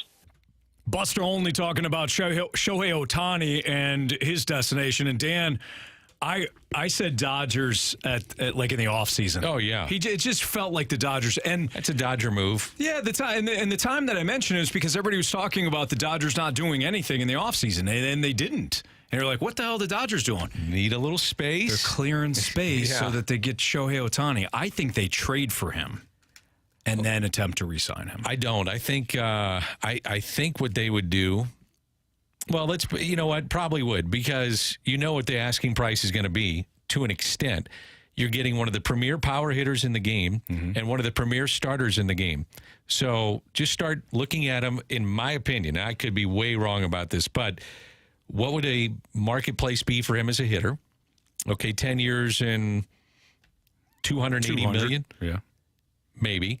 And as a starting pitcher, 10 years and $250 million. Yeah. I mean, it's going to cost you probably over $500 million to bring him in. So to me, there's only the Yankees, the Dodgers, maybe the Cubs, maybe. Who else is going to get into those bidding wars? Nobody else. Mets, for sure. Mets, for sure. True. Boston, maybe. Boston, maybe. But other than that, so you're limited potentially if you're Shohei Ohtani on your marketplace, because he's going to be worth so much. Yeah. There's only a few teams that are going to swim in those waters. So does somebody come out of nowhere? And there's always the mystery team. I always love that. It's like when A-Rod was going to Texas, like, what? Yeah. You need one owner to say, I'm willing to do this. And this is a game changer for our organization, or I'm totally infatuated with this particular player and the guy loves him and he says, opens up the checkbook. It won't make any sense. It would be like Detroit. It won't make any sense. It won't make any sense. Yeah. That's where this is so cool, though. I mean, if you trade for him, what's the haul getting back? It's a 2-month rental, but is he worth it to put you over the top? Very well could be. He's going to start Game 1 of the World Series and might hit Game 7 World Series home run. What do the Dodgers need more than anything right now? They need pitching because they're banged up. Walker Buehler's still hurt. Julio Urias has been good, but he hasn't been shut down. And there should be an idea from the Dodgers camp or the Cardinals or the Mets or the Yankees or the Cubs. What does he want to do once this is over? So is his preference to stay on the West Coast? That would make it more to my liking to sit there and say, let's bring him in for this stretch run if I'm the Dodgers and we feel we can win the World Series and he's the missing piece. Look at him in the middle of that lineup. Yeah, I mean, they do. Well, that's Freeman, Ohtani. Are you kidding me? That would be their three. Yeah. Right away. And then you get to Will Smith. Yeah. They'd be loaded. Max Muncy, if he gets on a hot streak, he's going to walk. He's going to get on base. The Dodgers need outfielders and they need pitching. So there you go. I just think his whole case, because there's been no one like this in the history of baseball, is really fascinating. I mean, you can say, well, Babe Ruth did both. Rick Ankiel did both. They didn't do it like this. Yeah. Well, Babe did. He hit 700-plus home runs. But this guy is on a planet all by himself. And so the marketplace for him, I think, is really hard to figure out. Unless you say we pay him as the top power hitter and he's the top pitcher on the free agent market. What about the Giants? That's another one that could be a wild card in there. They've been clearing space for the last 2 or 3 years. They wanted Aaron Judge. They wound up with Arson Judge, who has not played a game for them. It kind of cracks me up that happened. I always say it, too. I'm a broken record. Then they brought in Correa, and we know how that turned out. Yeah. They have nobody. They have nothing on the books. They paid Logan Webb, for number one money, but it really wasn't that bad. I don't even know if they got over $100 million. And does Ohtani want to be part of the lights and the glitz of L.A.? You know, he's getting it somewhat with the Angels, but it's a different deal when you're a Dodger. It just is. It's a good point. San Francisco would still be one of the few teams to be viable in the sense that you could back up the Brinks truck, but not saying that in any way you're talking about somebody who has fragility in the pitching area, but is there any bit of Leary quality to giving that much from a pitching standpoint to somebody who has not yet eclipsed 166 frames in the big leagues? Or we know about the specialization of the game. Does that even weigh into the equation that much, especially in the way that it would have a decade ago? It's a great point. Yeah. Now, if I'm a team that's going to rent him, I don't care what I'm going to throw him every fifth day, and I'm grinding him out, man. No. Don't care. I think but that for the long term is what you're saying. Yeah. Which is interesting. Is there any is there a such thing as a 10-year contract not having risk? No, it's got risk. You know, whether it's the innings, whether it's his age, because he's not. Here's the thing, though. 20? Is he 29? Is he 30 yet? 29, I think. He's 29. Here's the risk, though. Let's say he gets hit on the wrist, and it's his left wrist, by the way, not his throwing hand. Okay, so now he doesn't become the same hitter that he was, and but we still have this power pitcher. Or he has a shoulder blowout, and we still have this power hitter. Now, it would stink to pay him that kind of money, expecting both, but that's where he's fascinating, man. I only think there's a handful of teams that swim in those waters. But, you know, like the Mets just made a deal where they took on salary and then cut the guys and said, we don't care. Yeah. You know, and you put them in New York. It would be after a down year. They're having a down year. Right. And he is on record saying, I expect a World Series within 5 years. And clearly he's willing to spend the money. Yeah. I mean, back up the Brinks truck, man. All right. So I'm still saying Dodgers. Who are you guys going with? Dodgers. No question. Dodgers. Yeah, okay. All right, got to be Dodgers. All right, it's Fast Lane on 101 ESPN. Bradford, do we have a Gauntlet contestant yet? We or no? do. Okay. Marky Mark. All right, Mark's going to join us next. He's going to be taking on me because I'm the only original Fast Lane member here. So Mark will play me in the Gauntlet next on 101 ESPN.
All right, time for the Gauntlet in the Fast Lane on 101 ESPN, where it's 4:01. Your time check is brought to you by Clarkson Jewelers, an officially licensed Rolex jeweler.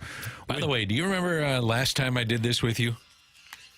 It was about 3 weeks ago. We were doing the Gauntlet, and I just wasn't paying attention. I'll be honest. Do you remember this? I do. And I gave an answer, I think, to the wrong question. Then I read the wrong question. Yeah, Marsh. Marsh goes, and the answer is, and Dan, you read off a completely different answer. We got there eventually, though. I apologize for that. I've been thinking about that. Uh-oh.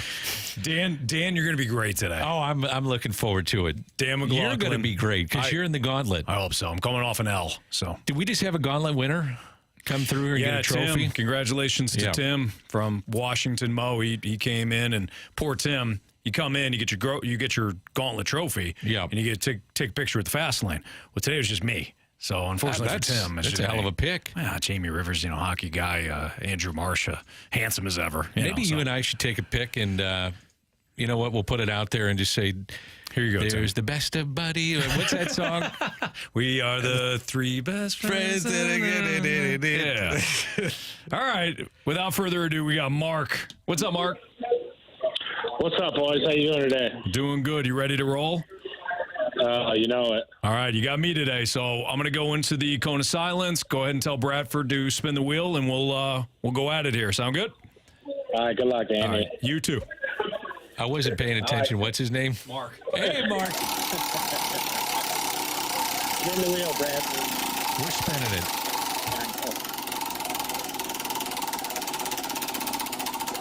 God, I came in here to get away from the noise. Oh, the drama. Ooh, narrowly. How do you feel about some pigskin today, Mark? We have the football, indeed.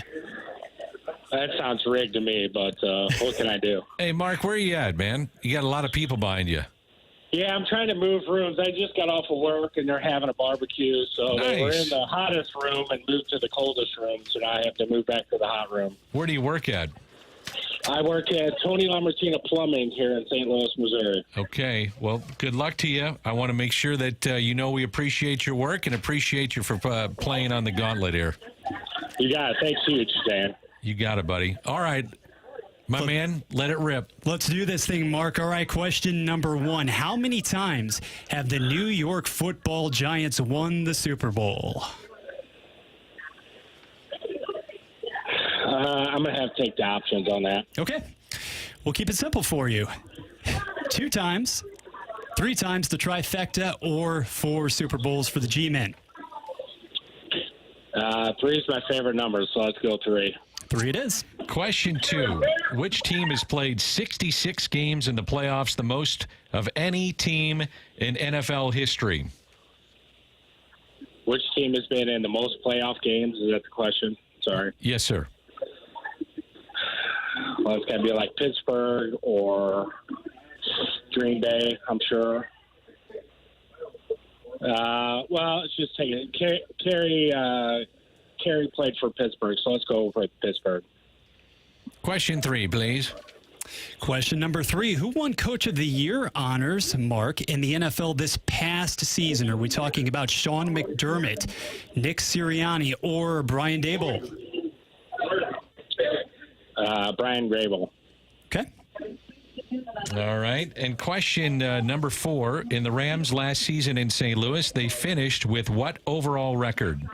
The Rams last season in St. Louis, they finished with what overall record? Oh, boy, that was Jeff Fisher still, right? So let's just go with 7-9 because we just passed that date. That didn't take you long, did it? No, it's the record that most people remember. It's the default response, right? It is. It really is. We'll get Anthony back in here in a moment. Prospects for today, Mark. What are you thinking? Gut feeling? Tell Anthony he can don't pack a lunch or a dinner. He can just, eat free. Wow. He just did have dinner, though. I just watched it. So, anyway. Anthony, get in here. Anthony! Hold on, Bradford. I thought Anthony did actually pack a moderately sized snack, but yeah, we have to retrieve him, Mark. He's making the rounds right now, kissing babies and whatnot, doing the thing here in the Hubbard hallways.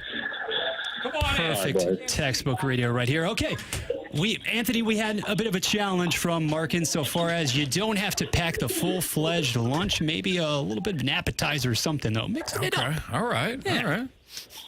So Mark feels okay today. Or feels okay. He feels good, not He feels good, not great. I think that's accurate. All right.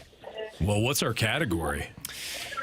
We have the gridiron right in your wheelhouse, sir. We on the have cusp foosball of training camps and whatnot. Okay. You pumped for this? You ready to go? I'm ready to go. All right, let's do it. Number 1, Anthony. How many times have the New York Football Giants won the Lombardi Trophy?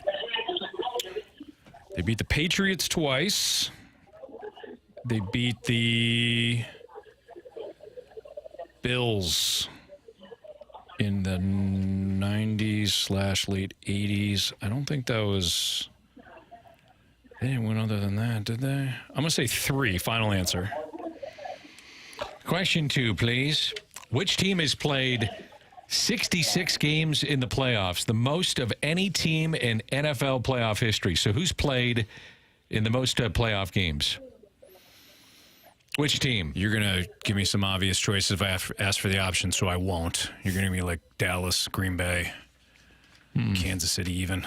I'm going to go with the Packers, though. Final answer. All right. Question 3, please.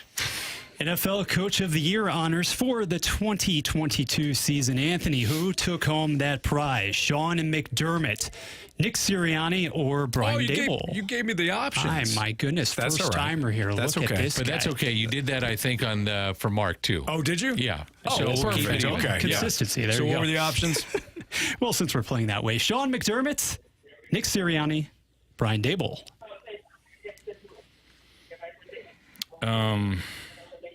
Had to be Sirianni. Nick Sirianni. Final answer. In the Rams last season in St. Louis, they finished with what overall record? The Rams last season, they finished with what overall record? Last season. Well, that would have been with Jeff Fisher. And despite all of us saying, 8-8, we would have loved to see some 8-8s. Did they have a random tie in it, though? I'm going to go 7-9. Final answer, 7-9. You heard the displeasure on the line. Okay, let's run it back. We're going one by one, correct? We're going one by one here. So build the suspense, build the dramatic stakes here. Starting at the top, number 1, how many times did the New York Football Giants, or have those guys won the Super Bowl overall? Our contestant today, Mark, needed the choices on this particular question, and he ultimately went with the number 3. Anthony, you too picked the trio of victories. Yes. But, yes, I did, yeah. You did. Both picked 3, however, both inaccurate in this case. Number 4. 4 trophies for the Giants to date. So 0-0 moving on to question number 2. Dan, you want to flip it around here? Sure. Which team has played 66 games in the playoffs, the most of any team in National Football League history? It could have been the choices were Green Bay, Pittsburgh, or the Dallas Cowboys. And neither of you got that right. It was the Dallas Cowboys. Dallas Cowboys. Mark, stay hot, man. I will too. You're lighting it up. Moving on to number 3. Can we get a score check, please? Well, right now we've got a bunch of zeros, unfortunately. Right. Yeah, we're easing back into the swing of things here. For number 3, on which I grossly erred, we're going to try to make up for that the rest of the way. Coach of the Year in the NFL for the 2022 campaign. Mark went through the options, contemplated matters, and picked none other than Brian Dable of the Giants. Anthony, your selection was from the NFC champs. Yeah. Correct answer, regular season award, mind you, Brian Dable. Oh, wow. Yeah. Nice job, Mark. Temporarily pulls into the lead. Dan, set the table for you. Well, you both got this right. In the Rams last season in St. Louis, they finished with what overall record? You think Jeff Fisher? Well, you think 7-9. Both got it right. That means it's your turn to award the winner. We do have a winner on this particular occasion. You have chosen wisely. Good job, Mark. So Mark didn't need the options on the last one either. He nailed it. It was like listening to a carbon copy, Anthony, when you returned to the studio insofar as the exact words about 7 and 9. I mean, that was the tagline, right? How many years did we say that? Rams radio. I'm not going 7 and 9. Mark, nice job. Congratulations. Awesome. Great play, Anthony. Way to go. All right, so you'll be back on Monday right? and you'll take on Jamie because Marsh isn't here. So you'll take on Jamie Monday. Sound good? Can't wait. All right, celebrate all weekend, man. Nice job. All right, boys. See ya. All right, take care. That's Mark here in the Gauntlet on 101 ESPN. He's having a barbecue, too, he said? Is he? It sounds like he's having fun. The Hill representing, yeah. Nice job. Nice job. He's having a barbecue, and now he'll be able to brag to all those at the barbecue that he got you. He smoked me. I don't mean to rub it in. And now he's going to smoke, I don't know, some ribs or something. Yeah. You like smoked ribs? Of course. What other meats?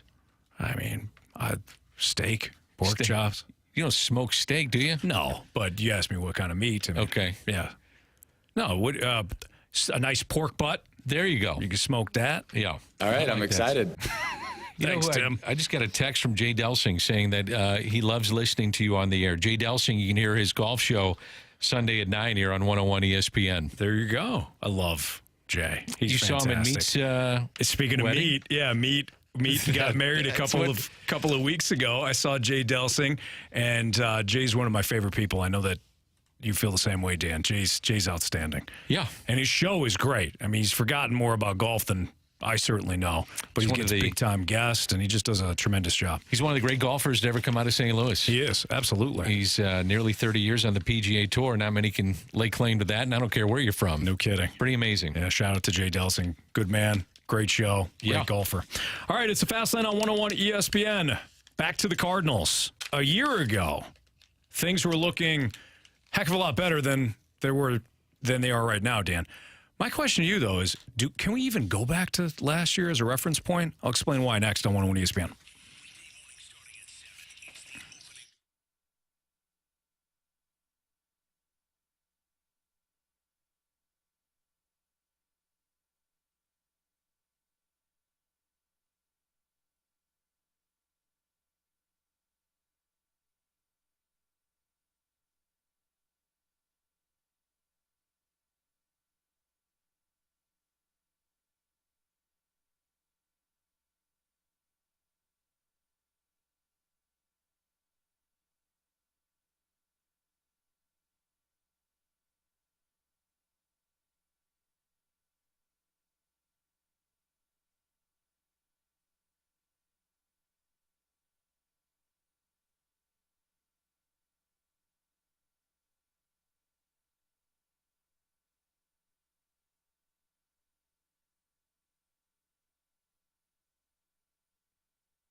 It's a Fast Lane on 101 ESPN with Dan McLaughlin. I'm Anthony Stalter. And a year ago, the Cardinals were, at least at the deadline, they went into the deadline having an opportunity to, at the very least, win a wild card spot, if not win the division.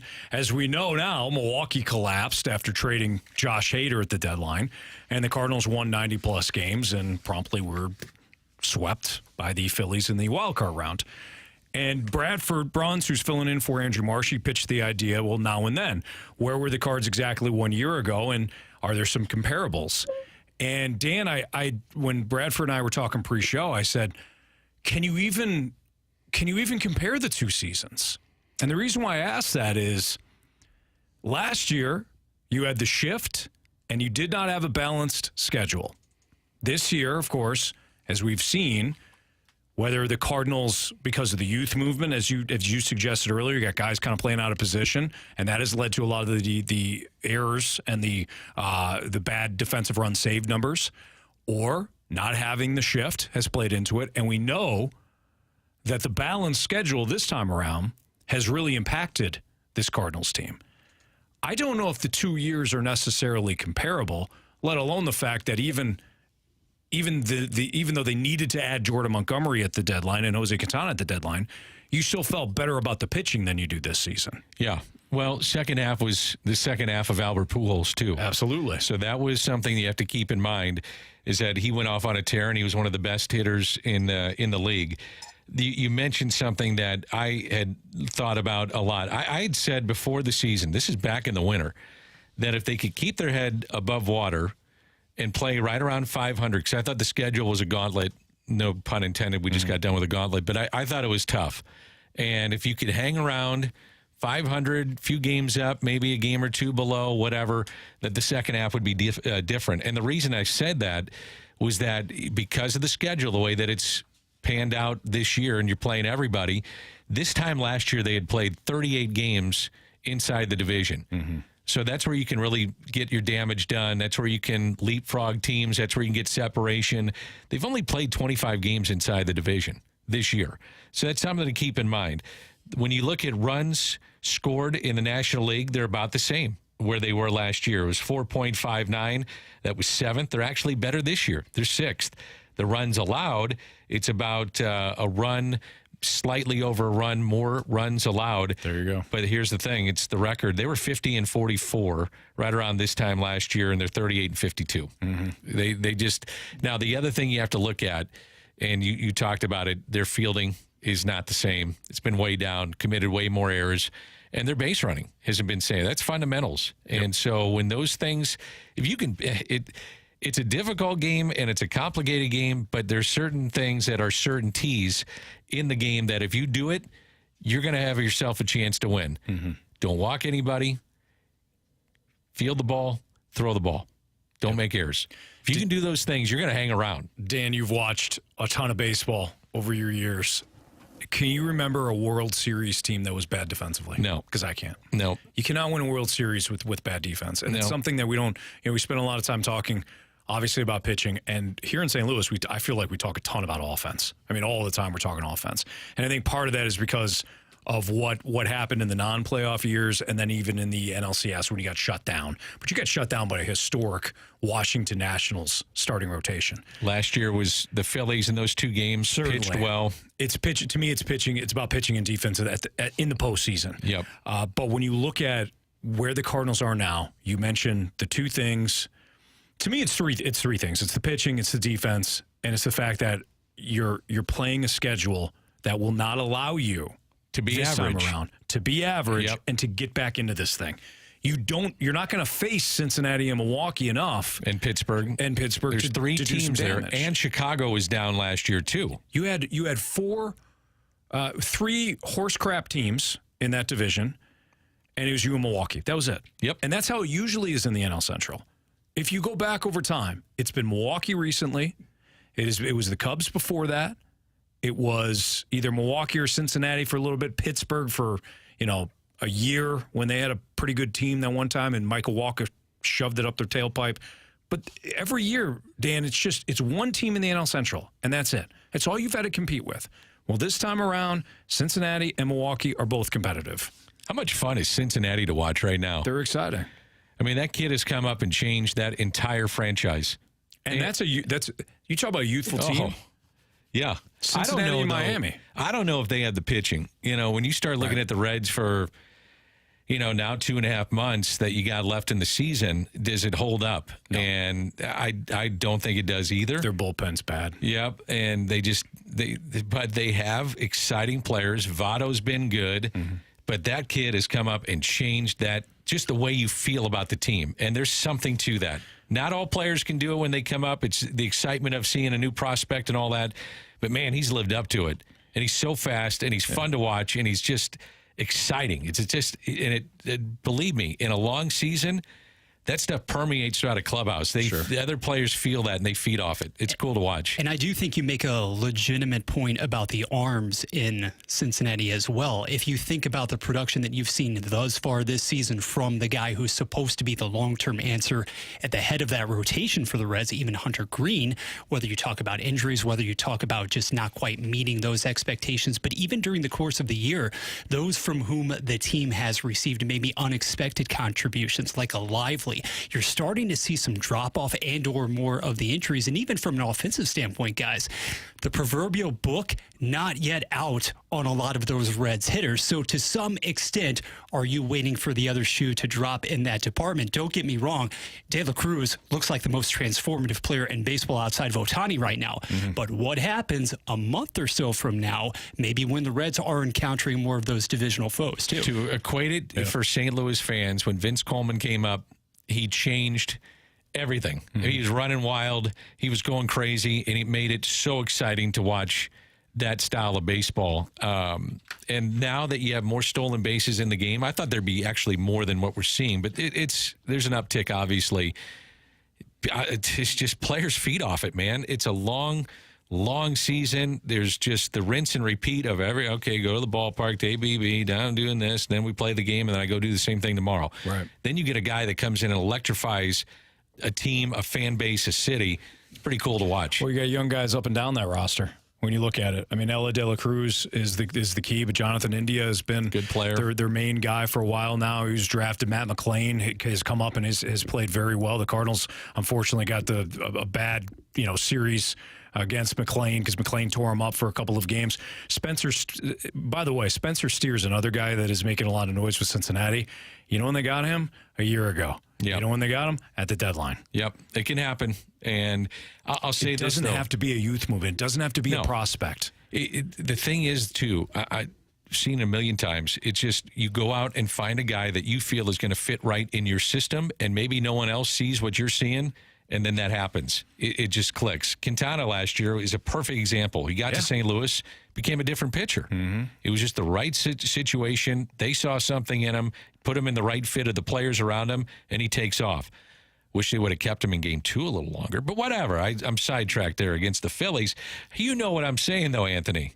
Don't give me that look. I thought they won that game, didn't they? Yepes hit the home run. I turned it off. They were fine. It was close. I thought they were going to. Ryan Helsley was coming in. Yeah, it was all good. It felt great. Okay. Felt great. At least we can laugh about it. It's the Fast Lane on 101 ESPN. Dan McLaughlin, Anthony Stalter, Bradford Braun's filling in for Andrew Marsh as well on a Friday. We appreciate you tuned in. Let's do a Sports Six-Pack next. Got questions for Dan and I? You love this. I do. Question one, please. You peeked right up. 314-399-9646 is the Air Comfort Service text line. Again, if you got a question for Dan and I, or if you want to reach out on our YouTube channel, you can do that as well at 101 ESPN STL. We'll do the Sports Six-Pack next.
Michaelis makes July debut at Busch. Good afternoon. I'm Bradford Bruns, and this Sports Center update is driven by Johnny Londoff Chevrolet and Johnny Londoff Autoplex. Tonight at 7:15, Miles Michaelis and the Redbirds resume their 2023 schedule versus visiting Washington. The righty hasn't thrown in St. Louis since June 28th against Houston, an outing in which he surrendered 5 earned runs on 7 hits. Michaelis did, however, blank the White Sox over 7 frames last weekend. City SC, meanwhile, shut out on the pitch by LAFC 3-0 on Wednesday. Tomorrow, though, bringing a chance to rebound as Inter Miami hits the Lou. Kyle Hiebert joined the Fast Lane earlier in the program, and you can find that interview right now on the homepage of 101ESPN.com. The Sports Center update was driven by Johnny Londoff. Find new roads and shop 24/7 at Londoff.com and LondoffAutoplex.com. Are you kidding me?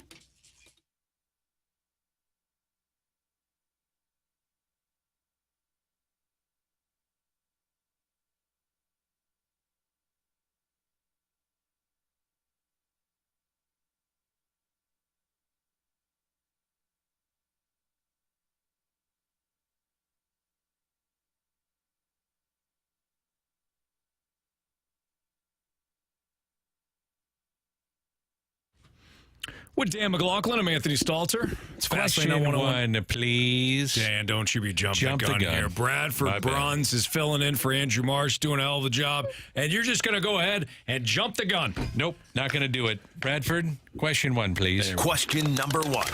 Appreciate that, Dan. We've got some good ones today. Gentlemen, we're going to bounce all across the way, and starting with, hey, let's swing it back to the ice, as a matter of fact. Guys, this is from the 636. The note's next captain has to be Braden Shen, right? Give Shenner the C. Oh, yeah. Shen's got to get the C. Shen, absolutely. Yeah, there's no doubt in my mind. Yeah. I mean, could you give it to a young guy? Sure, but how about you make him earn it? Shen is the unquestioned captain right now. Do you wish there was a captain in baseball? No. You don't care about that? I don't care, no. Do you? I think there's certain guys, like Molina would have been a good captain to me. Mm-hmm. You know, Veritek did it in Boston. You had the captain, Derek Jeter. Yeah, I think there's some value to it.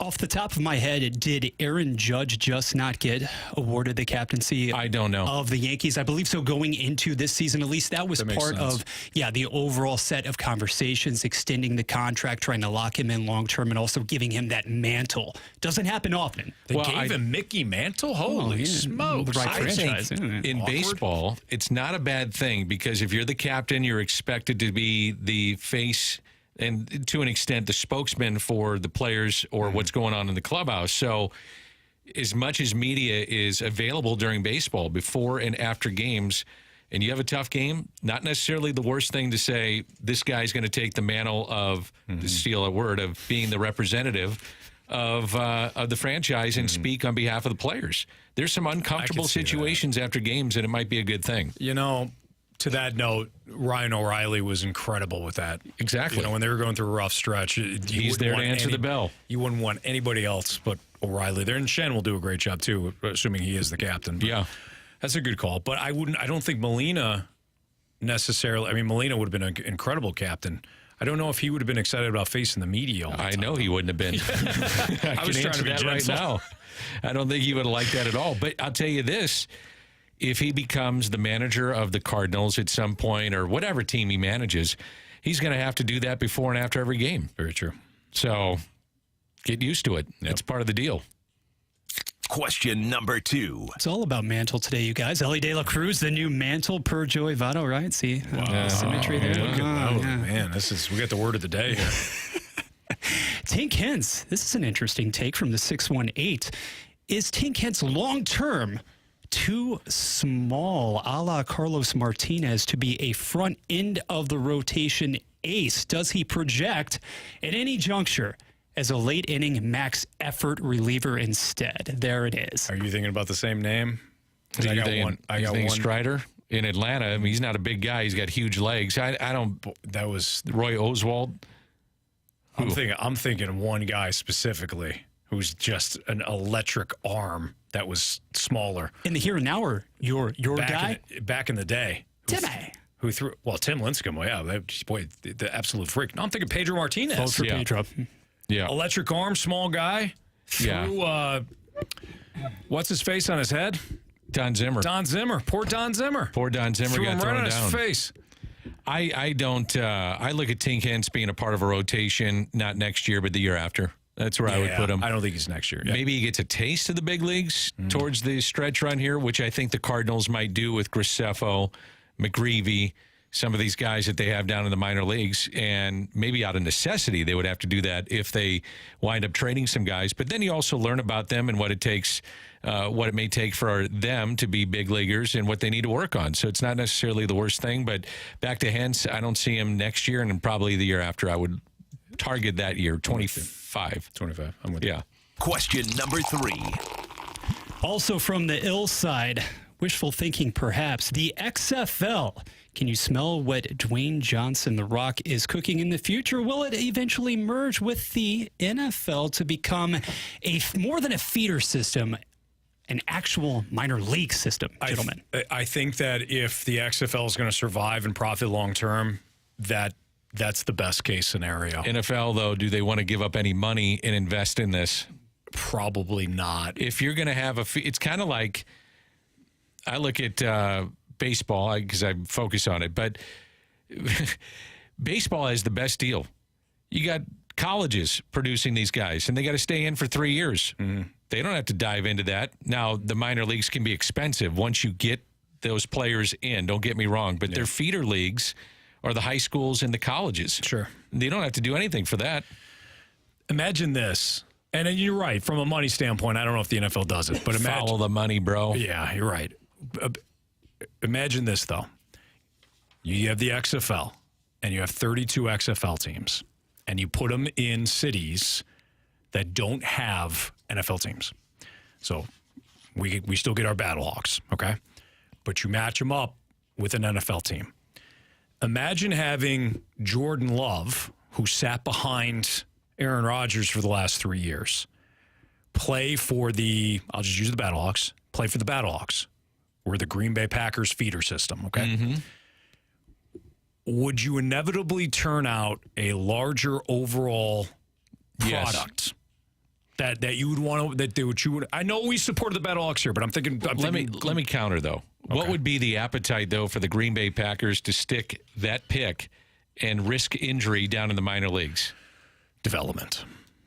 I get it, I guess, but he snaps his femur, you're screwed. But the shelf life of these guys is so short anyway, and you got guys just scrapping to get that chance in the XFL.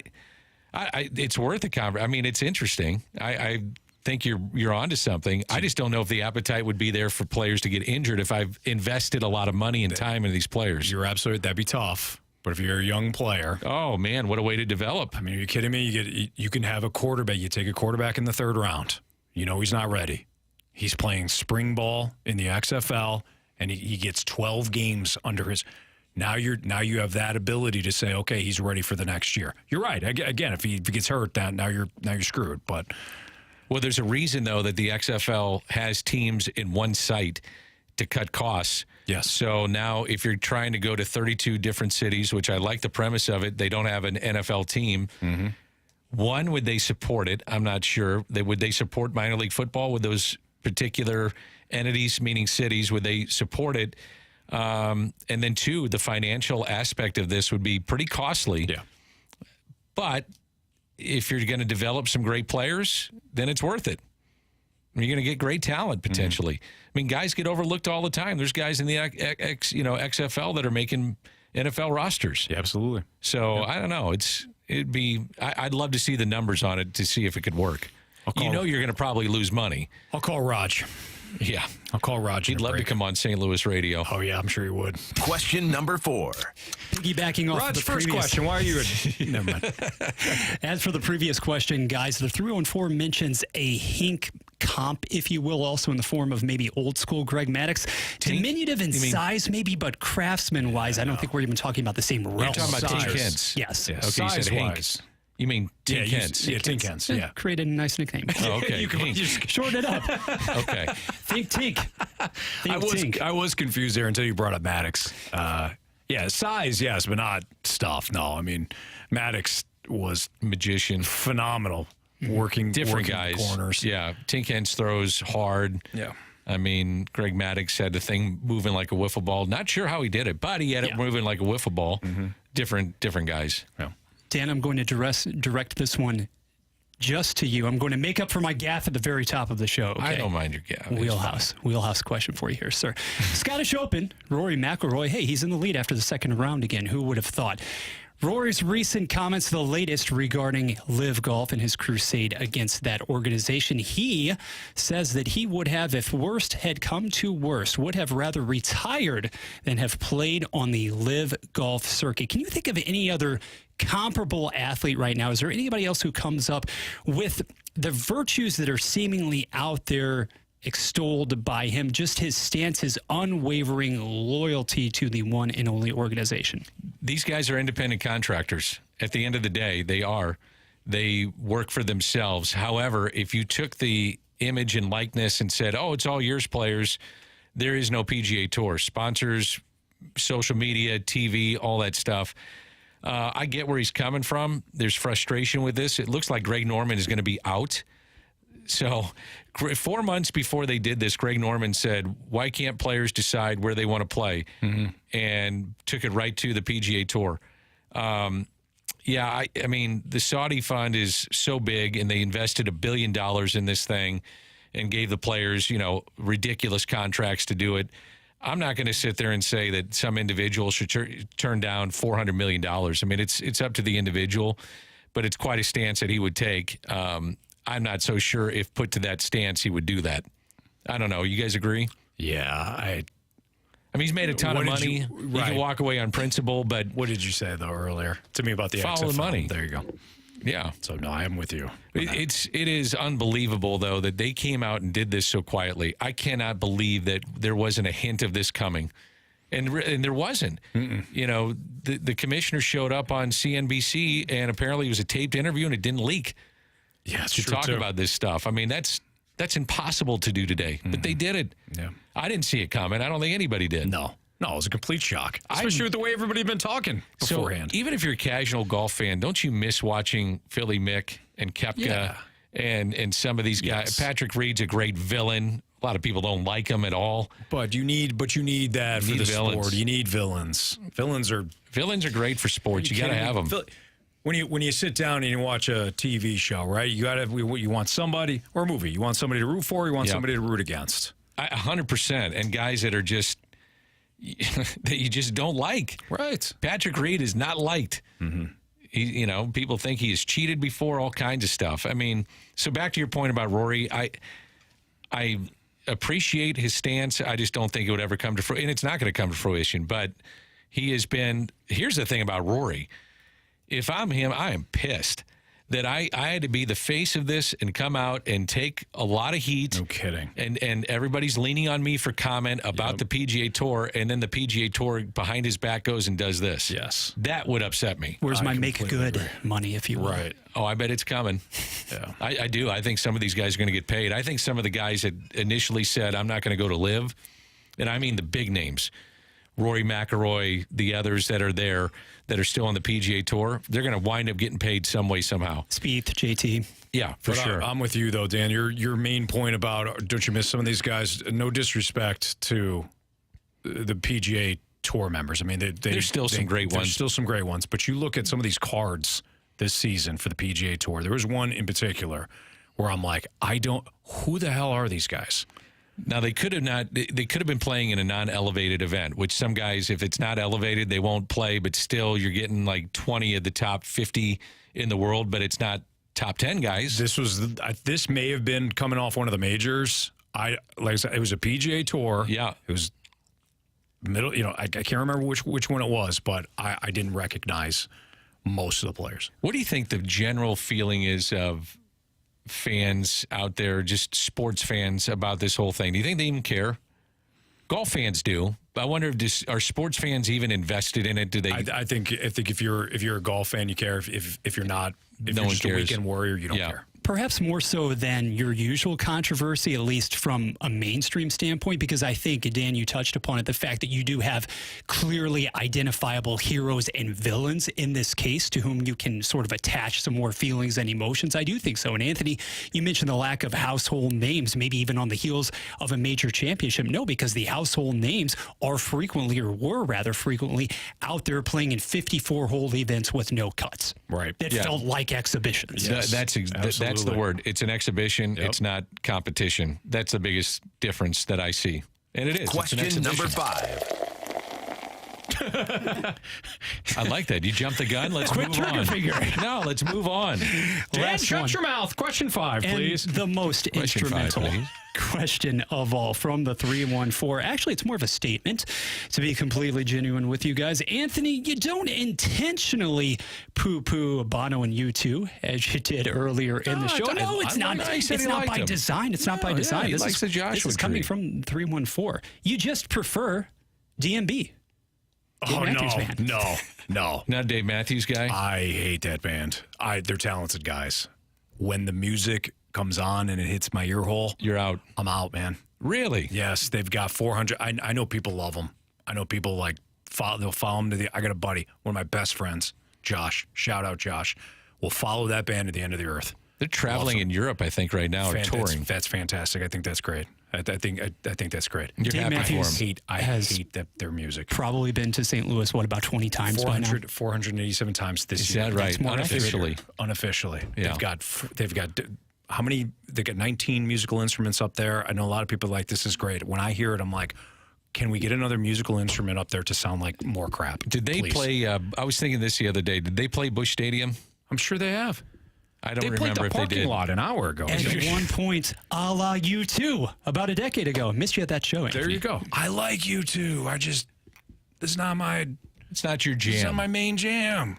What is your main jam? See, I go back to like early 90s grunge rock. You know, your Nirvana, Pearl Jam. Alice in Chains is my all-time favorite band. The original Alice in Chains, not current, fine, but it's not Lane Staley and the guys. Soundgarden, Stone Temple Pilots, little Pearl Jam, Grunge era, huh? Little Nirvana.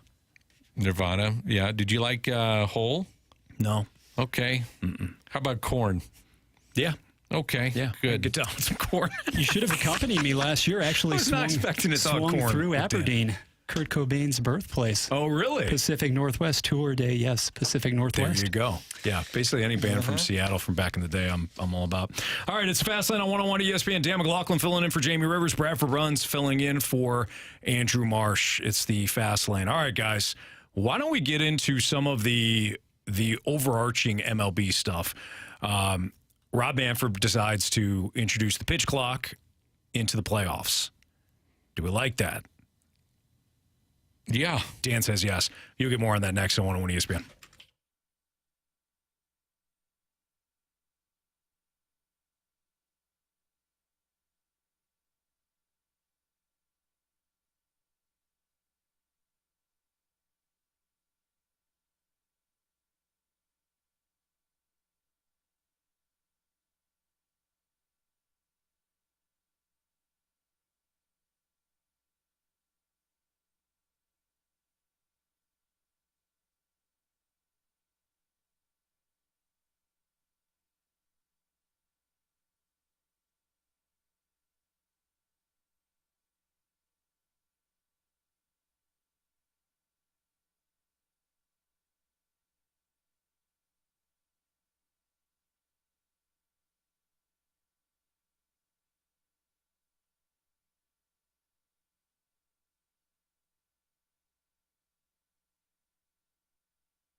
Well, I called my guy Stewie today for one specific reason. Stewie, when it comes to credit scores, it's a little difficult to understand what is the actual credit score and what companies, like yourself and other mortgage corporations are looking for. So can you explain credit scores?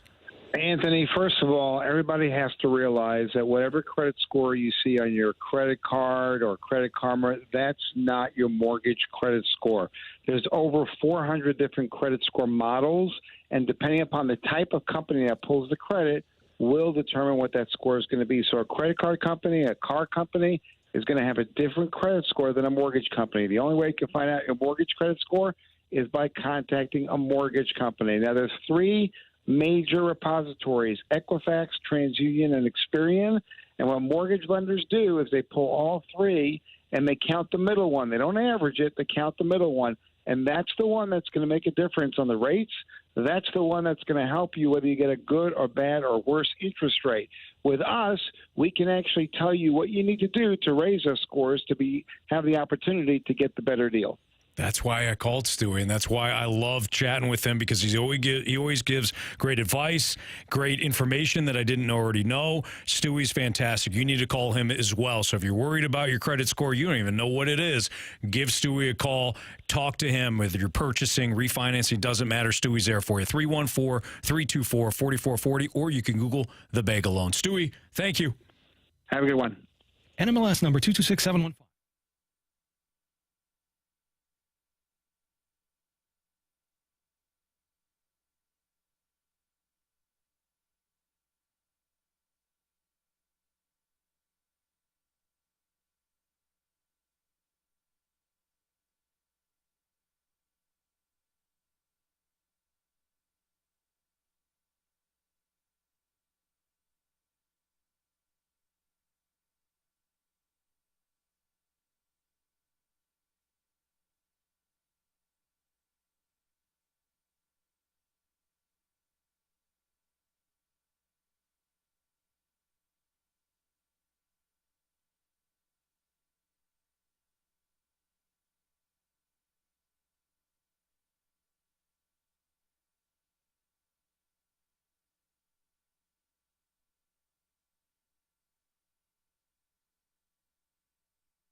It's a Fast Lane on 101 at ESPN. A real quick segment.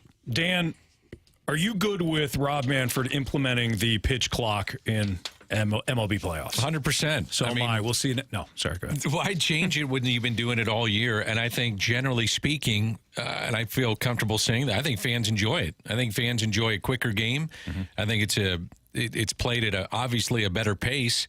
And playoff games especially can get so long and drawn out. And for one of the biggest problems I have with the last 15 years is that if you're a young kid, a boy or girl, and you love that team, and you're sitting there and it's 10 o'clock at night in October, well, you got to get to bed at some point. You got school the next day. And the games don't end until 10:45, 11. East Coast, you're talking midnight. That's stupid. Yeah. So keep it.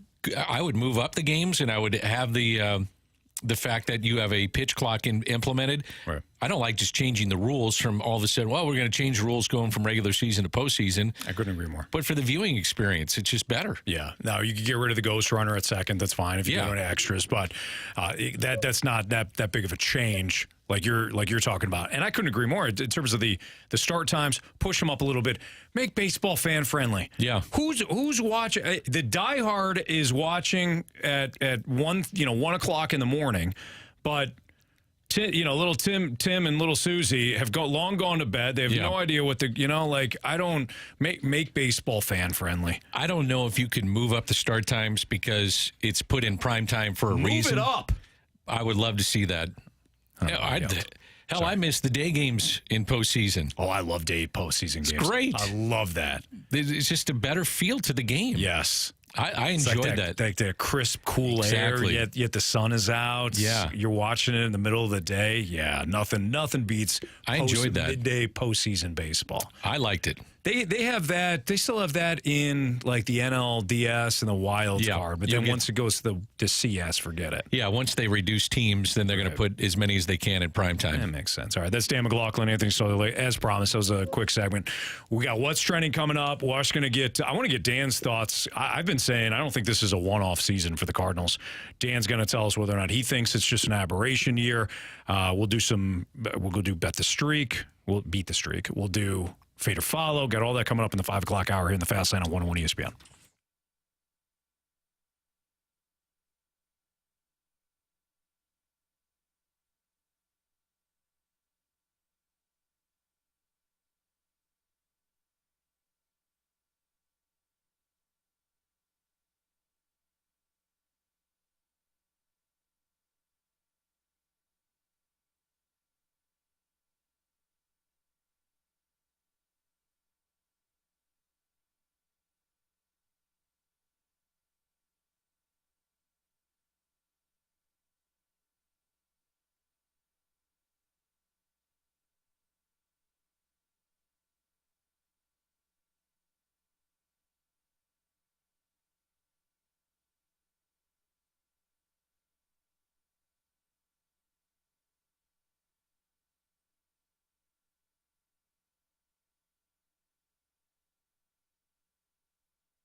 All right, it's a Fast Lane on 101 ESPN 502. Your time check is brought to you by Clarkson Jewelers, an officially licensed Rolex jeweler. Dan McLaughlin filling in for Jamie Rivers. I'm Anthony Stalter, and pinch hitting for our guy Andrew Marshy Marsh is Bradford Bruns, and he's got what's trending. Thank you, sir. In about 2 hours downtown, the Cardinals and Nationals will get underway. Hey, at long last, we actually know the identity of the Nats starter this evening, and it's Trevor Williams. So let's see how those predictions play out with respect to the Dingers. But, gentlemen, the biggest thing, the Nationals are the opponent. We get that. We also get that they're essentially irrelevant in the grand scheme of things in the National League East. They own the worst record. But what is the one thing that you're going to be looking at from the Cardinals group this weekend in reference to how they're handling Washington coming in, some of the pitching coming in, and the offense in general? What pops for you? I'm going to watch the matchup tonight. I think that there is a thing that happens in baseball when you get this kind of break. It feels like you've been off a month because it's been like spring training every single day. Then you go into the season, it's rinse and repeat. Like I said, it's every single day. What I'm going to look at, though, is the sinker of Miles Mikolas tonight, and that's been a huge part of the problem. Last year, the average against that sinker was 180. This year, it's 388. So hitters are just ready for that pitch. So I'm watching that. And what's interesting, too, is that Miles Mikolas is pitching so much in the zone, and it's about 53.7% of his pitches and that's in the top 1, 2, 3, 4, 5 that I looked up. In the top 5 this year, highest in-zone percentage this year. So his pitches are catching the zone.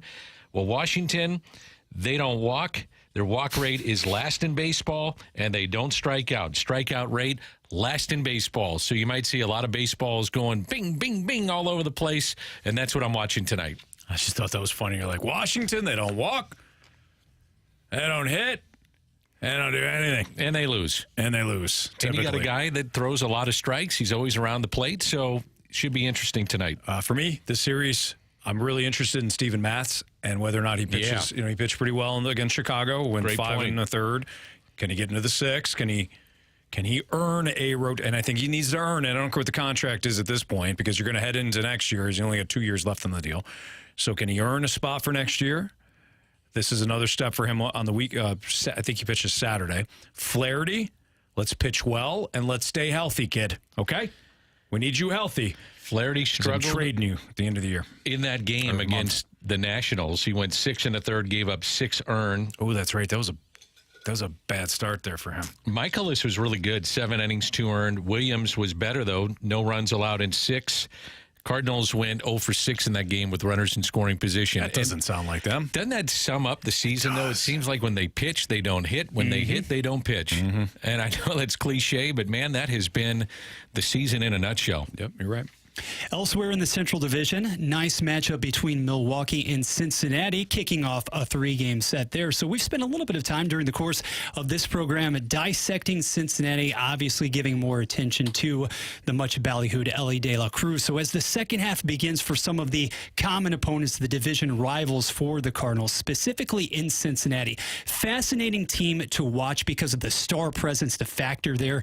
But how is the depth going to hold up as we dig deeper into the summer, into August, into September? And is there any chance that you see more of a surge coming from the more proven Milwaukee side perhaps as well? If they can stay healthy, and that's the top of the rotation. If that can stay healthy, I think Milwaukee can win the division. Cincinnati, it all comes down to me in that pitching staff pitching like they did for a good 2-3 week period. Can they put some runs together like that to stay in the race? And if they do, I think they'll be there.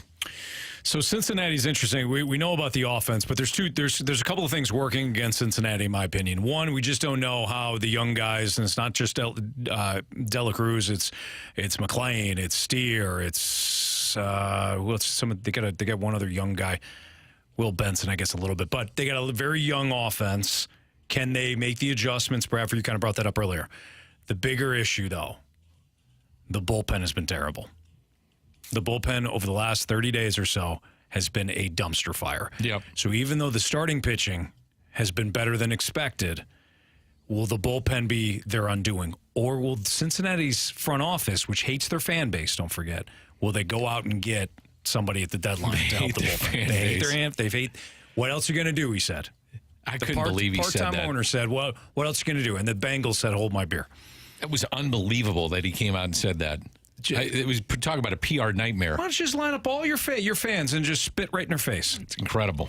And more than anything else, I think you're referring to the bridge to get to the back end of the bullpen, to get to Edwin's little brother, because a la the Cardinals, you do have issues in Cincinnati with respect to the high leverage late inning situations there. I am talking about getting to the ninth with the lead still intact. I've been watching some of the Reds games because the young man I gravitate towards his at-bats and watching him play. I love watching Joey Votto. The fans have been coming out a little bit. Yeah. Their fans... It's a good, they're a good fan base. It's a great fan base, and it's a great sports town. It's interesting, though, man. When you win, a lot of the negative things just go away. If you win, people will come out. Absolutely. You're right. How about going out west? Dodgers will see their ace, or won't see their ace, for decades and decades or so, it seems. Clayton Kershaw, it's revealed today, shoulder inflammation will continue to sideline the southpaw for at least another month or so. How much of a wrinkle does that place in the race there in the NL West, and more specifically as you target the playoffs? Because you know that Los Angeles is going to be in the mix. You absolutely know that. But in stacking up the Dodgers, and especially with that rotation, it's been so vulnerable this season and also decimated by injuries. May done for the year, another procedure. How is this team going to hold up offensively, pitching side, defense, in spite of the latest news? Shohei Ohtani's one route, but I wonder if the news with Kershaw does put more pressure on them to go get him. Dan. Yeah, I got two pitchers for him. Fire away. I got Montgomery. There I got you go. Flaherty, hometown kid. Okay. I'm going to send them there. All it's going to cost them is their top 3 pitching prospects. That's it. You want to win a championship? I got 2 pitchers for you. It's going to cost you the top 3 pitching prospects. That's it. That's done deal. That's not far-fetched. It's not. I'm throwing an outfielder for you, too. You need an outfielder? I got Tyler O'Neill. He's ready to go. Okay. He's well rested. He's going to look great in Dodger blue. Dodger blue for Tyler for T-O-N. Yes. Tyler T, and then an O, and then an N. That's a ton of fun. Why would you? Where's the N coming from? O'Neill. Yeah, I'm kind of stretching this thing a little bit. Just work with me, will you? Supposed to be my partner on this, man. N. All right, but I was waiting for the N to. It's a ton of fun. You know what? It works out. Dan's right. It is a ton of fun. So Montgomery, Flaherty, O'Neill. Ton of fun. T-O-N. Top 3 pitching prospects. You didn't catch that. Done deal. Let's see. This is interesting, too, because a 314 says, what did the Cincinnati owner say? And maybe you can get him up to speed here, but it was opening day last year. Yeah, he said he was asked basically, what are you going to do to attract fans? What you didn't make any moves. They were coming off a couple of years there where they kind of half tried. Remember, they got Bauer and they brought in Sonny Gray, and they kind of half tried there. Yasiel Puig for a minute. Yeah. And the owner said, what else are you going to do? Yeah. Basically the fans will show up. From us. What else are you going to do? Exactly. The inference was, we'll just put anybody out there and fans will show up. What else are you going to do in this city? So that's what he said. Yeah. And this, of course, is coming off the Bengals going to the Super Bowl. On opening day of baseball, which is a huge thing in Cincinnati. It's tradition that they open at home and have the big parade. And American flag. Yeah, it's very cool. Last one is baseball, and why not? Let's keep it there. Hat tip to Mike Ryder behind the glass, cluing us in, rather, as to, we have some conflicting reports, though, now. How about some Guardians talk? Well, it would seem that an insider on the Cleveland front states that Shane Bieber, object of affection for a lot of teams, maybe around the deadline, the starting pitcher, underwent an MRI on his right elbow or forearm and won't make his next start. Terry Francona, though, we'll use the word again, poo-pooing those comments in his address prior to today's opener. Hey, that's too bad. That's rough. Shane Bieber, good pitcher, okay, but he's not going to be healthy for you. I got 2 guys, okay. I got Jordan Montgomery. Don't worry about the injury. You just trained everybody. Jack Flaherty's going to be there for you, okay. I got 2 guys. Now, Dodgers are going to give me the top 3 pitching prospects. I just need to toss in ton for you, ton of fun. Yeah, that's it. If you need anything else, though, you got some pitching prospects. I can elevate things. I got a couple of pitchers for you. There you go. I like it. Do it. I'll throw in Steven Matz, too. Don't worry about it. All right, it's the Fast Lane on 101 ESPN. You're throwing in Steven Matz. Yeah. You're just getting rid of the entire rotation. That's correct. There's got to be a want for the player, too. There will be. Okay. Did you not see Steven Matz the last game, 5 1/3? Yeah, he was good. Shut down Chicago. Eloy Jimenez basically went back to the dugout before the third strike was called. That's how good Steven Matz was. He was terrified of him. You are beating that drum today. Terrified. Respect. I'll get it done for you. Okay. Do you like how I basically turned into a used car salesman? Yeah, you want that? We got it. Yeah. We can work out a deal here. Got it. And that's no disrespect to a used car salesman. No, they're hardworking people. They're going to make me want to buy a car, but I mean, right. they're crafty like that. Yeah, sure. You know how it goes. Mm-hmm. Is this a one-off year for the Cardinals? I don't think so, but we'll get Dan's thoughts next on 101 ESPN.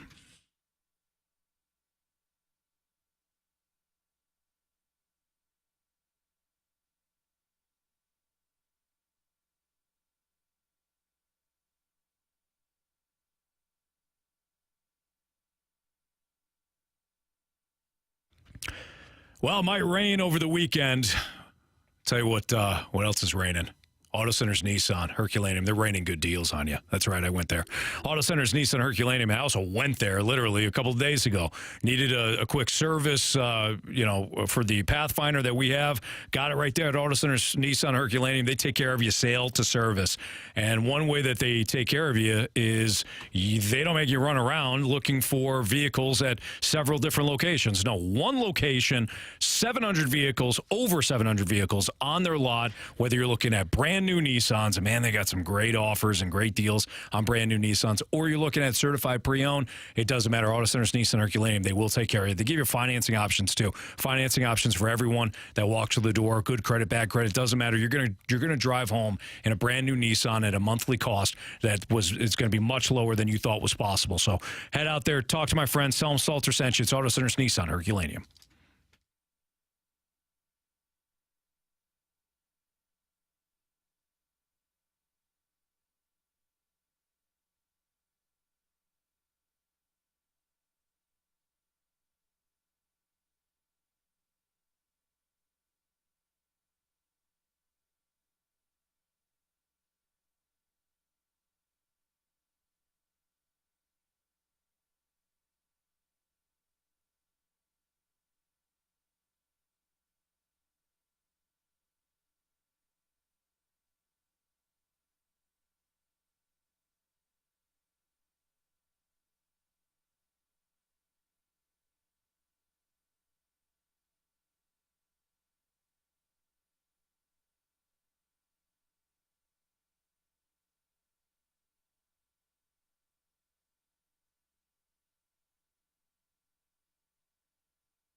So I've maintained over the last 2 weeks now that I do not believe that this Cardinals season is a one-off. I don't think it's an aberration.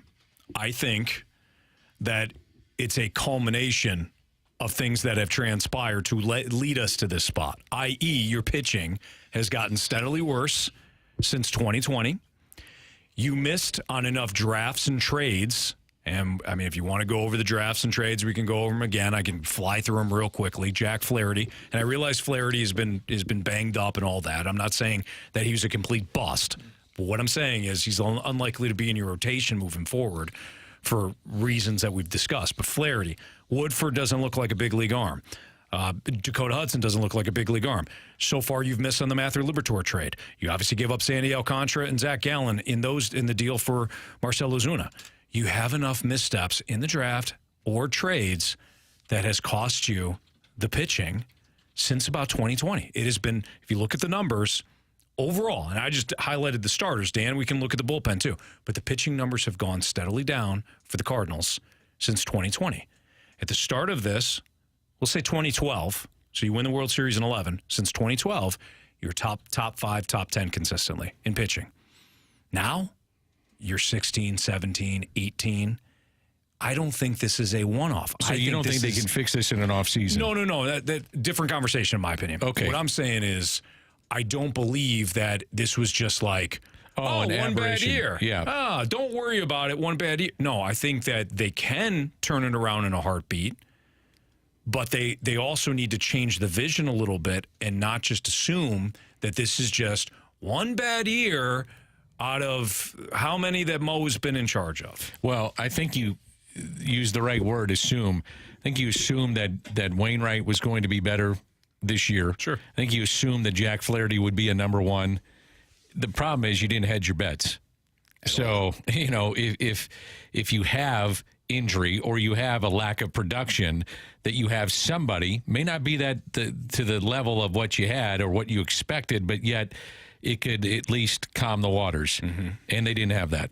You would think that Dakota Hudson could come up and help you out. Really hasn't happened. Jake Woodford maybe comes out of the pen, goes into your rotation. Hasn't happened. So now you're scrambling, and that's where they're at right now. I do think, though, to advance what we're talking about, I do think you can correct this, and it can happen pretty quickly, depending on what you want to spend or what you want to give up. Because, as we've talked about, the numbers bear it out. The offense is about the same as it was last year in runs per game. Matter of fact, it's up slightly, but your pitching is just not where it needs to be. It hasn't been since day one. I was looking at I was doing some numbers for the show, and Miles Mikolas, it's really kind of an up and down season for him, and it's been interesting because normally I think when you look at Miles Mikolas, you know what you're going to get for the most part, and at times you're going to get excellence. More times than not, than you're going to get a guy that's just not performing well. Right. But he's made 19 starts. In 3 of the starts this year, 7 or more innings, no earned. Well, you take that, and the most that anybody's done that is Alex Cobb, Kershaw, Keller, and Miles Mikolas. Mm-hmm. Not bad. But then you look at, he's made 6 starts where he's given up 5 or more. And that's just not him. Yeah. Normally you're going to say, I'm getting 6 innings out of Mikolas. He's maybe given up a run or 2, and I turn it over to my bullpen, or he's giving you 7, and I feel good about where you're at. The inconsistency of everywhere you look at this team, that's kind of a microcosm of what you've seen in 2023 with your starting pitching. Again, to your point, you assumed it was going to be better. It hasn't been. And it's got to be better in the second half to even hang around. Let me ask you this, Dan. Because we're talking about kind of a quick rebuild. And we had an interesting mic drop earlier in the show from Robert, and Robert was like, hey, I don't want to sit through any sort of rebuild. I'm not going to be patient with that. Okay, all right. I'm more in line of this is an opportunity to get it right for the long term. Set yourself up where you're actually building a team and not just trying to win the division next year, and then we'll see. I hate that crap. I'm so tired of it. Don't you think, though, and I know fans are going to roll their eyes when I say this. If you bring up 11-6, Dan, I swear I'm going to hit you right in the face. What's that? Are you going to bring up 11-6, just get in the dance and all that stuff? No. Okay. No, I wasn't going to do that. Good. Don't you think you have to give Mo right now, who's not been in this position for over a decade, the benefit of the doubt to see what he can do? Yeah. I'm fine with I mean, his track record's been very good, has not had a losing season. Now, you can counter that by saying, well, so what? You got in, you got bounced into playoffs. I get it. And you can also say they didn't hedge their bets this year. Mm-hmm. I get it. That's fine. But this particular trade deadline, when he needs to be aggressive, he can be. And if he wants to completely overhaul the way that this roster looks, he can. So to me, give him the benefit of the doubt right now and see what happens when it all shakes out. Again, he may not. It may not work out. But right now, with his track record, I'm going to say, look, so to speak, the gloves are off. You can do what you want. You want to go punching at people? Let's go do it. And let's see what he comes up with. Oh, I don't even think I'm with you. I don't think he has to overhaul the roster. I think the offense is set. You got to overhaul the pitching. You have to completely overhaul the pitching. Yeah. And you can do it. I don't think Montgomery's going to resign. I don't think you want Flaherty back. I think you could trade Jordan Hicks and get yourself something pretty decent, especially if he continues to rack up more saves. If you could sell Jordan Hicks as a closer, which is what he is right now, somebody's going to pay for that. I just didn't like the way it was set up going into this season, riding a lot on a guy that's 41, 42. I don't care what they paid him. It was 17 and a half. It's a lot of money for a guy. No offense to Wayne, but look at the last 7 starts of last year, too, Dan. Right. This was it was a trend. Yeah. But I also understand legacy. But I hedge my bets on that, too. I want him around, right? But I also understand he's 41, 42 with a ton of mileage on it. Michaelis is, to me, a 3 or a 4. You have Montgomery, who I expected in the early portion of the season to be better. I didn't hedge my bets on Flaherty not being a guy that's a number 1 every 5th day. He's not. So there's a lot of holes in there. Now it's time to revamp it, and they're going to have to do that. I think if all those guys pitched like 3s, this season would be different. You wouldn't win anything. You didn't even have that. Postseason. I thought going into the season you had a lot of 3s. I didn't see a 1. I didn't see a 2. Oh, no.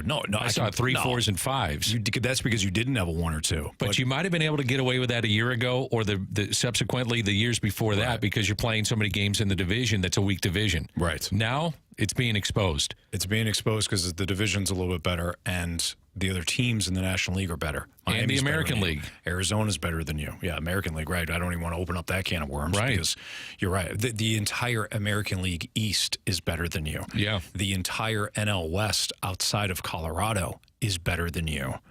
The entire NL East outside of Washington is better than you. And that's counting the Mets struggling, the Padres struggling.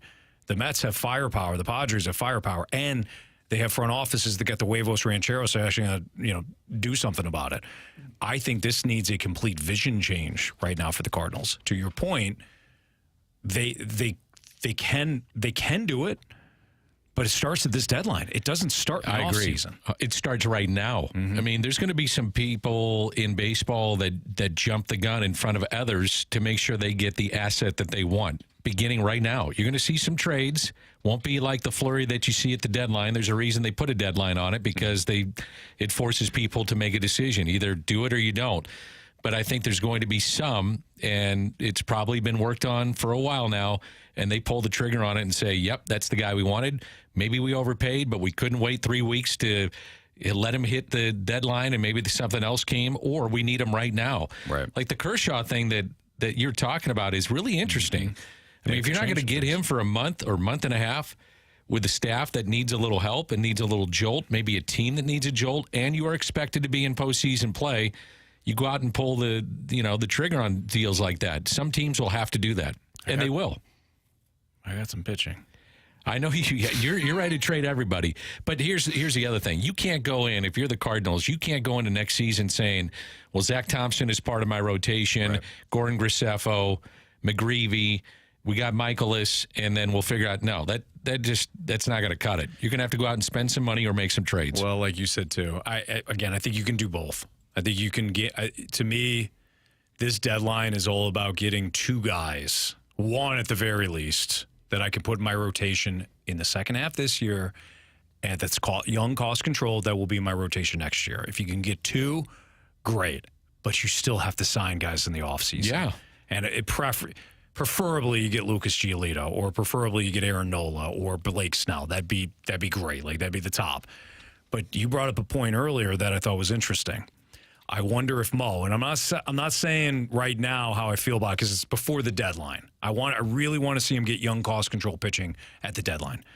But after the deadline, I think I'm with you. You could get some 1-year deals. That's what I like. Some 1-year deals. And you hedge your bets with that. Get Absolutely. 6 or 7 guys in your rotation. Let them battle it out. Yep.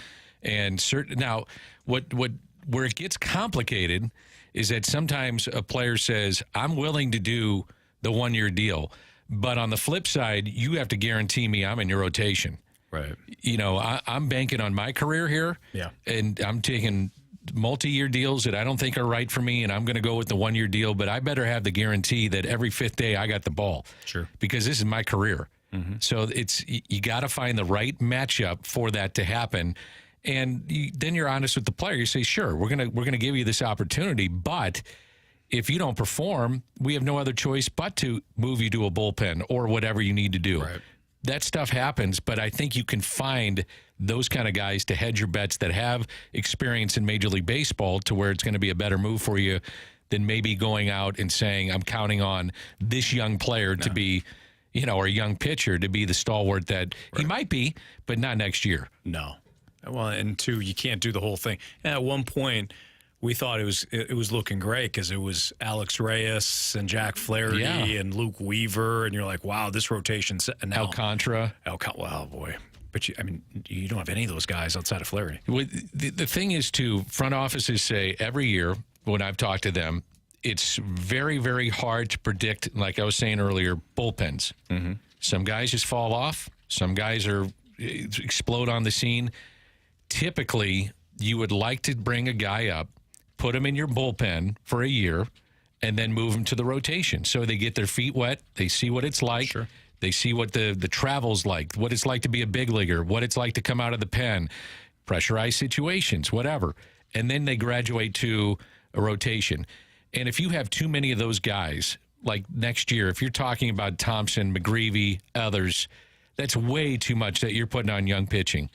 You know, and I'll throw Liberatore in there too. You can't count on that. Right. You can't. So go out, spend the money, and if you don't want to spend on Nola and Snell and some of these other guys that have a chance to make pretty good money, then you've got to look at the guys that are looking for bounce-back deals. And I would just do that anyway every year. I'm looking for guys that can hedge my bets. I'm with you. That's Dan McLaughlin. I'm Anthony Stalter. It's the Fast Lane on 101 ESPN. We got the biggest question of the day and Beat the Streak next.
Cardinals and Nationals to clash. Good afternoon. I'm Bradford Bruns, and this Sports Center update is brought to you by Saliga Heating and Cooling. The lineups are out, and St. Louis is ready to host Washington at 7:15 this evening. Brendan Donovan leads off and serves as the DH. Dylan Carlson brings up the rear in the order and mans center field. On the bump, Miles Michaelis gets the ball in search of win number 6. He will oppose Trevor Williams. Right now in the Bigs, the Padres and Phils scoreless in the first. First place Cincinnati in Milwaukee. Meanwhile, Lockhorns starting at 6:10 p.m. This Sports Center update was brought to you by Saliga Heating and Cooling, an independent American standard heating and air conditioning dealer.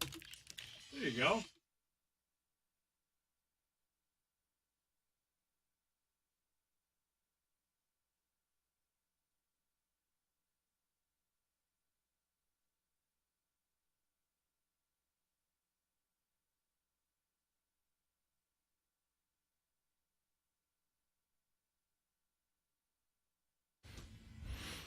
It's the Fast Lane on 101 ESPN. Dan McLaughlin, Anthony Stalter, Bradford Bruns, and we've got Brian back for Beat the Streak. What's up, Brian? Hey, how are you guys doing? Doing well, man. I feel like we haven't talked to you in a while with the All-Star break. Been a week. You ready to rock? I'm ready to go. All right, there you go. Bradford, do you have the updated streaks? I do, as a matter of fact, Anthony. You were just on a bang-up run, a career high, okay. if Career I'm not high. mistaken. Yeah. 11-game stretch, our very own Jordan Walker here in the building. It's highly impressive. And Jamie, not too shabby in his own right. Yes, of course, on the vacay trail at the moment. But like we have seen with the home run derby figures as well, Jamie actually has an 8-game streak to boot. Wow. And I'm going to try to pick up Marshy. I'm going to try to do what I can to extend that actually to a multi-game effort. Okay, all right. So there you have it. So I'm going to go first. Yes, sir. I'm going to go chalk. I'm going to take Paul Goldschmidt. This is just for the first hit in the game? Any hit. Anytime. Any hit, okay. Yeah, to extend the streak. And it could be any team. It could be Washington. It could be Nationals or Cardinals. I can't go with another team. No, you can't It's take gotta like be the Luis team Ariz from downtown. Miami. That would have been mine. Yep. So I'm going to take Paul Goldschmidt. Brian, you got the next play here since neither Jamie nor Marsh are here. So who would you like, Brian? All right, give me Nolan Arenado. All right, there you go. So Brian took Nolan Arenado. Dan, who would you like? Lane Thomas. Well, you're all over Lane. I don't blame you. Lane Thomas. So Lane Thomas is off the board. Bradford. I will go with the Nat as well, albeit the catalyst. You know, C.J. Abrams, guys, has actually been highly impressive, especially in the month of July. Somebody who was recently placed into the leadoff spot, actually, by Dave Martinez, and he has gone off this month. So far, he's hitting .367. Actually, he swiped bags in 4 consecutive games as well. And given some of the, well, to put it mildly, early inning struggles that we've witnessed from Miles Michaelis this season, I like him to be aggressive from the get-go, get on the board early. Did you notice how well thought out that was? Bradford, man, we just said we came up with names. We're just throwing them out there. Darts against the dartboard, see if one hits. And Do your homework, kids. Bradford's like, hey. Let me tell you why. Let me just shove it right to you guys. You know where to take it. Let me heat this up for you guys, huh? Serve it right Thanks to a you. lot, Bradford. All right. Brian, hopefully we'll talk to you on Monday. Sounds good. Have a good weekend. You Have too. a great Thanks, Brian. weekend. Man. You like my mic here? It has a mind of its own there. You two people are going to like that. They're going to like that. It just Got keeps caught on going my up. big nose. All right, go ahead, Bradford. All right, guys. Anthony, if I'm not mistaken, earlier in the show, you were advocating, maybe not a direct quote, but fleece somebody at the trade deadline. Yes. Fleece somebody, please. Well, from the 314 as well as the 618, we have quite a few people actually stumping for a would-be extension for one Jordan Montgomery. Sell off the rest He's of the not pieces. resigning. Sell off the rest of the pieces, but with so much uncertainty, so many auditions in waiting, Jordan Montgomery, the surest thing you have to a known commodity at a reasonable rate. Well, the thing Tell him, is, Dan. he already said that he's not going to negotiate in season, so that's number one. Told you to go to hell. And I don't know if he said that, Anthony. I'm sorry. I'm a little geeked up. You're right fired up about this. You want everybody traded and sold off. Anyway, That's correct. If I'm the Cardinals, and I don't know if this would ever even happen, but if this is truly somebody you want, I would go to him and I'd say, look, we know what your stance is. However, here's the offer. Mm-hmm. And I would assume his response would be, thank you, but I've gone this far already in the season. I'm not injured. I don't anticipate being injured, and I'm going to test the free agency market. But you could make the offer and just say, hey, we're thinking about this. Okay, you turned it down. Adios. Good luck. Maybe we'll reunite in the offseason, but that's usually how these things go. Yeah, and you could get draft pick compensation if you could, but I don't What's think that going to do for you? I think they want more so than draft compensation. I'm with you. I think they want some type of ready, let's go major league players. Dan, I get it. I get anybody that's saying, well, you're talking about trading for pitching. Why not just bring back Montgomery? I get it. There's no guarantee that he's going to come back, though. Yeah. There's no guarantee that he's going to re-sign with you. You talk you about have a golden opportunity. You talk about a lefty to be a seller. That could be a 1 or a 2, 1 on a bad team, 2 on a very good team, maybe a 1, who knows, but he's good and he's a lefty. He's going to get paid. He's going to get paid, I don't man. think he's coming back. So I'm getting something for him right now. Yeah. Again, I understand how stupid it sounds to say trade a pitcher for pitching, but you're not thinking about Miles Michaelis walking in free agency. And I don't care about a third-round pick 2 years from now. No. It doesn't do anything for me. And it doesn't do anything for them. No. Not in the immediate. Right. I mean, you need pitching. So I'm thinking that, and believe me, I think there's a lot of teams going to be calling on the Cardinals for him. Mm-hmm. That's a valuable guy. He's got to get healthy here. I think Hicks has got a lot of value. So Hicks, Flaherty, Montgomery. Yep. The Dodgers don't have a shortstop. Maybe you get something for DeYoung. I'm not saying you're going to get a bunch for him, but maybe the Dodgers are interested. Then you bring up Mason Wynn in the second half and bat him ninth, and he hits 200. Who cares? Yeah, I agree with that. See what he's got. He's going to be here next year, more than likely. So do you start now? Yeah. I mean, if somebody wants Paul DeYoung, yeah. Right. Bring him up. Other than that, you don't. This is not a full rebuild. No. I would be interested to see what a Goldschmidt would net you if you were interested in waiving the no-trade clause. I'm sorry, he's not. I'd be shocked if he went anywhere. Nolan Arenado, shocked if he went anywhere. Would you at least, I'm not entertaining Arenado. Would you at least entertain going to Paul Goldschmidt and say, hey, we love you. We love you, big dog.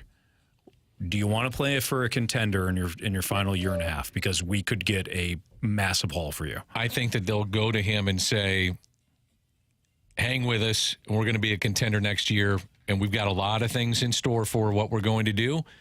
Just hang with us. You better hope his production doesn't fall off a cliff, because he'll be 37 in September. Here's what's interesting about Goldie. Guys just don't repeat as MVP, and his numbers are down compared to last year. Right. But I was looking at this. There's only 5 players right now in the National League with his numbers or better. 5. You've got a 280 or better average, an 840 or better OPS, 15 home runs better, or 45 runs batted in. There are 5. Ronald Acuna Jr., Freddie Freeman, Corbin Carroll, Nolan Arenado, then Paul Goldschmidt. That's How impressive. about that? It's very impressive. I mean, you wouldn't know that thinking about how this season has gone for the Cardinals. And if they were in first place, you would probably say, you know what, he's back in the MVP conversation. Yeah. May not win it, but he'd be in the conversation. But you're right. His numbers have not dropped off all as much as maybe you think. No, he was just outstanding last year. He's been very good. I'm purely talking about selling while the value is there. While the iron's hot, I get it. If you misstep and your pitching stinks again next year, and you have another losing season next year, and now he's a rental as opposed to, I'm just saying. I know people hate me talking about it, but I think he finishes his career as a Cardinal, and I think Arenado does as well. Yeah, Arenado to me is not for sale. No. Go chase Nor yourself. should he be. No. I got a better guy. It's Tyler O'Neill. He's ready to go. He's an MVP candidate a couple of years ago. Boy, he's well rested. You're all over Ton. He's ready to go, man. You are just the cynical radio host. That's what's happening. Cynical? You're cynical. I got a guy that was an MVP candidate a couple of years ago, and that could bench press a house. He can bench press a house. This guy. You're gonna love him. He can deadlift this building. All right, you'll love him.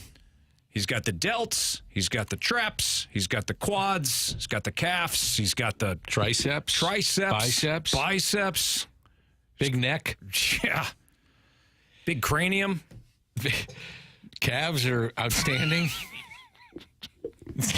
Don't ask about the back. What do you think he would, honestly, what do you think he could fetch you? Nothing. Absolutely nothing. Do we know when he's coming back? You know what? I got a tweet from Zach earlier, and I appreciate you, Zach, on Twitter. Thank you. John Denton of MLB.com reporting that Tyler O'Neill will play 7 innings in the outfield tonight for AAA Memphis.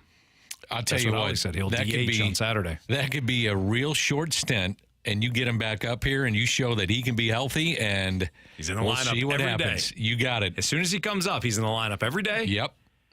Playing 9 innings, and let's see what you got. Exactly. And making sure that everybody knows you're healthy. He hits about 5 bombs from now until the deadline, and it'll look good in the Dodgers uniform. I'm just saying he'd be intriguing for me as an opposing team because of everything that you said, including the calves. But if I could get a healthy Tyler O'Neill for 2 months, and I need a little pop in my lineup, you're interested. I'd be intrigued. Okay. So this maneuvering by the Cards would also result in the end of the Dylan Carlson era, would it not? Because who slides to the bench consistently? Well, DC until the trade deadline's Yeah. over, and then DC right back in there. Yep. There's some that believe if you're a really good team, Dylan Carlson is a 4th outfielder. Well, so we'll see. Yep. All right, we need a fade or follow contestant, so just text in fade to 314-399-9646. Again, fade 314-399-9646. We'll do fade or follow and wrap up the show next on 101 ESPN.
All right, time for FanDuel's Fade or Follow in the Fast Lane on 101 ESPN. That's Dan McLaughlin. I'm Anthony Stalter. Bradford Bruns filling in for Andrew Marsh. And we have Cody.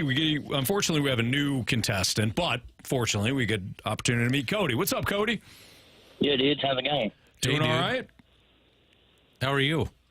I'm cool. Good to hear you guys. All right, you too. We're ready to rock and roll here. We cool, too. I think Cody's locked and loaded. So, Cody, we're going to make this real simple. It's cool.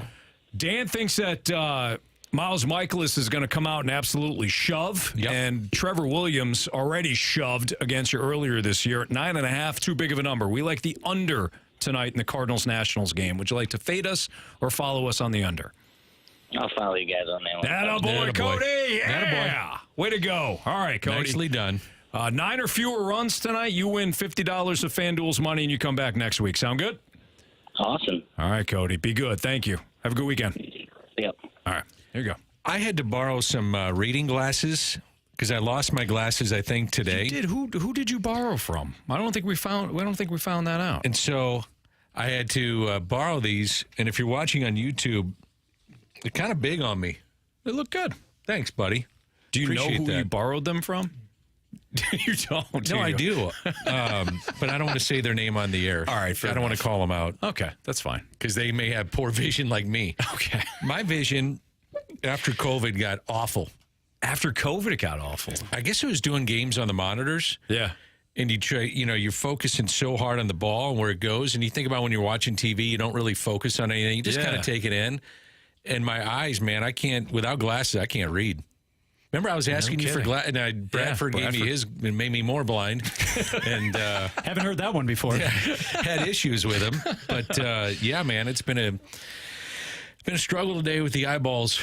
Well, Dan, you did great. It makes me feel good. I always enjoy doing radio. I love doing it with you, man. Thanks for having me, and I mean that sincerely. We had a lot of fun today. The 4 hours flew by. You do this every day for 4 hours. It's a long time. Yeah.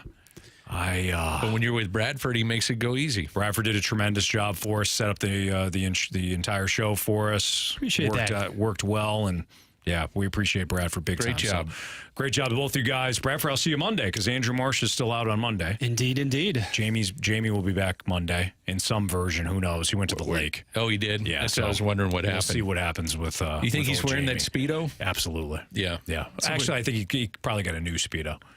So what you're really saying is that I'm going to have to up my prep game even more. That's correct. In all likelihood. Yeah, absolutely. Okay. Good stuff. Speaking of Bradford, you got criticisms and compliments. Mostly sunshine and lollipops on this afternoon. Oh, that's People nice. are feeling great. Well, it's this a afternoon, Friday. gentlemen. They Baseball's really are. back again Why not? after this. Just like Cody, after right? the All-Star break. The Cardinals about to make a run, get back in this thing. That's right. Our friend, Mr. Optimism now. Mr. Happy hey, I'm just lollipops saying. and smiles over there. Okay, hear me out. Jordan Montgomery is a stud. He's going to pitch well. Jack Flaherty probably going to turn into an ace. Tyler Neal's going to come back. He's going to hit about 20 home runs in the second half alone. Jordan Hicks going to get 15 saves or so. Where's Steven? Steven Matt's going to absolutely shove. And Paul DeYoung is going to be a stud too. So those six guys are going to really carve it up, okay? If you're a contender right now, those six guys, they're not for sale. Is that right? They're for sale. Call us.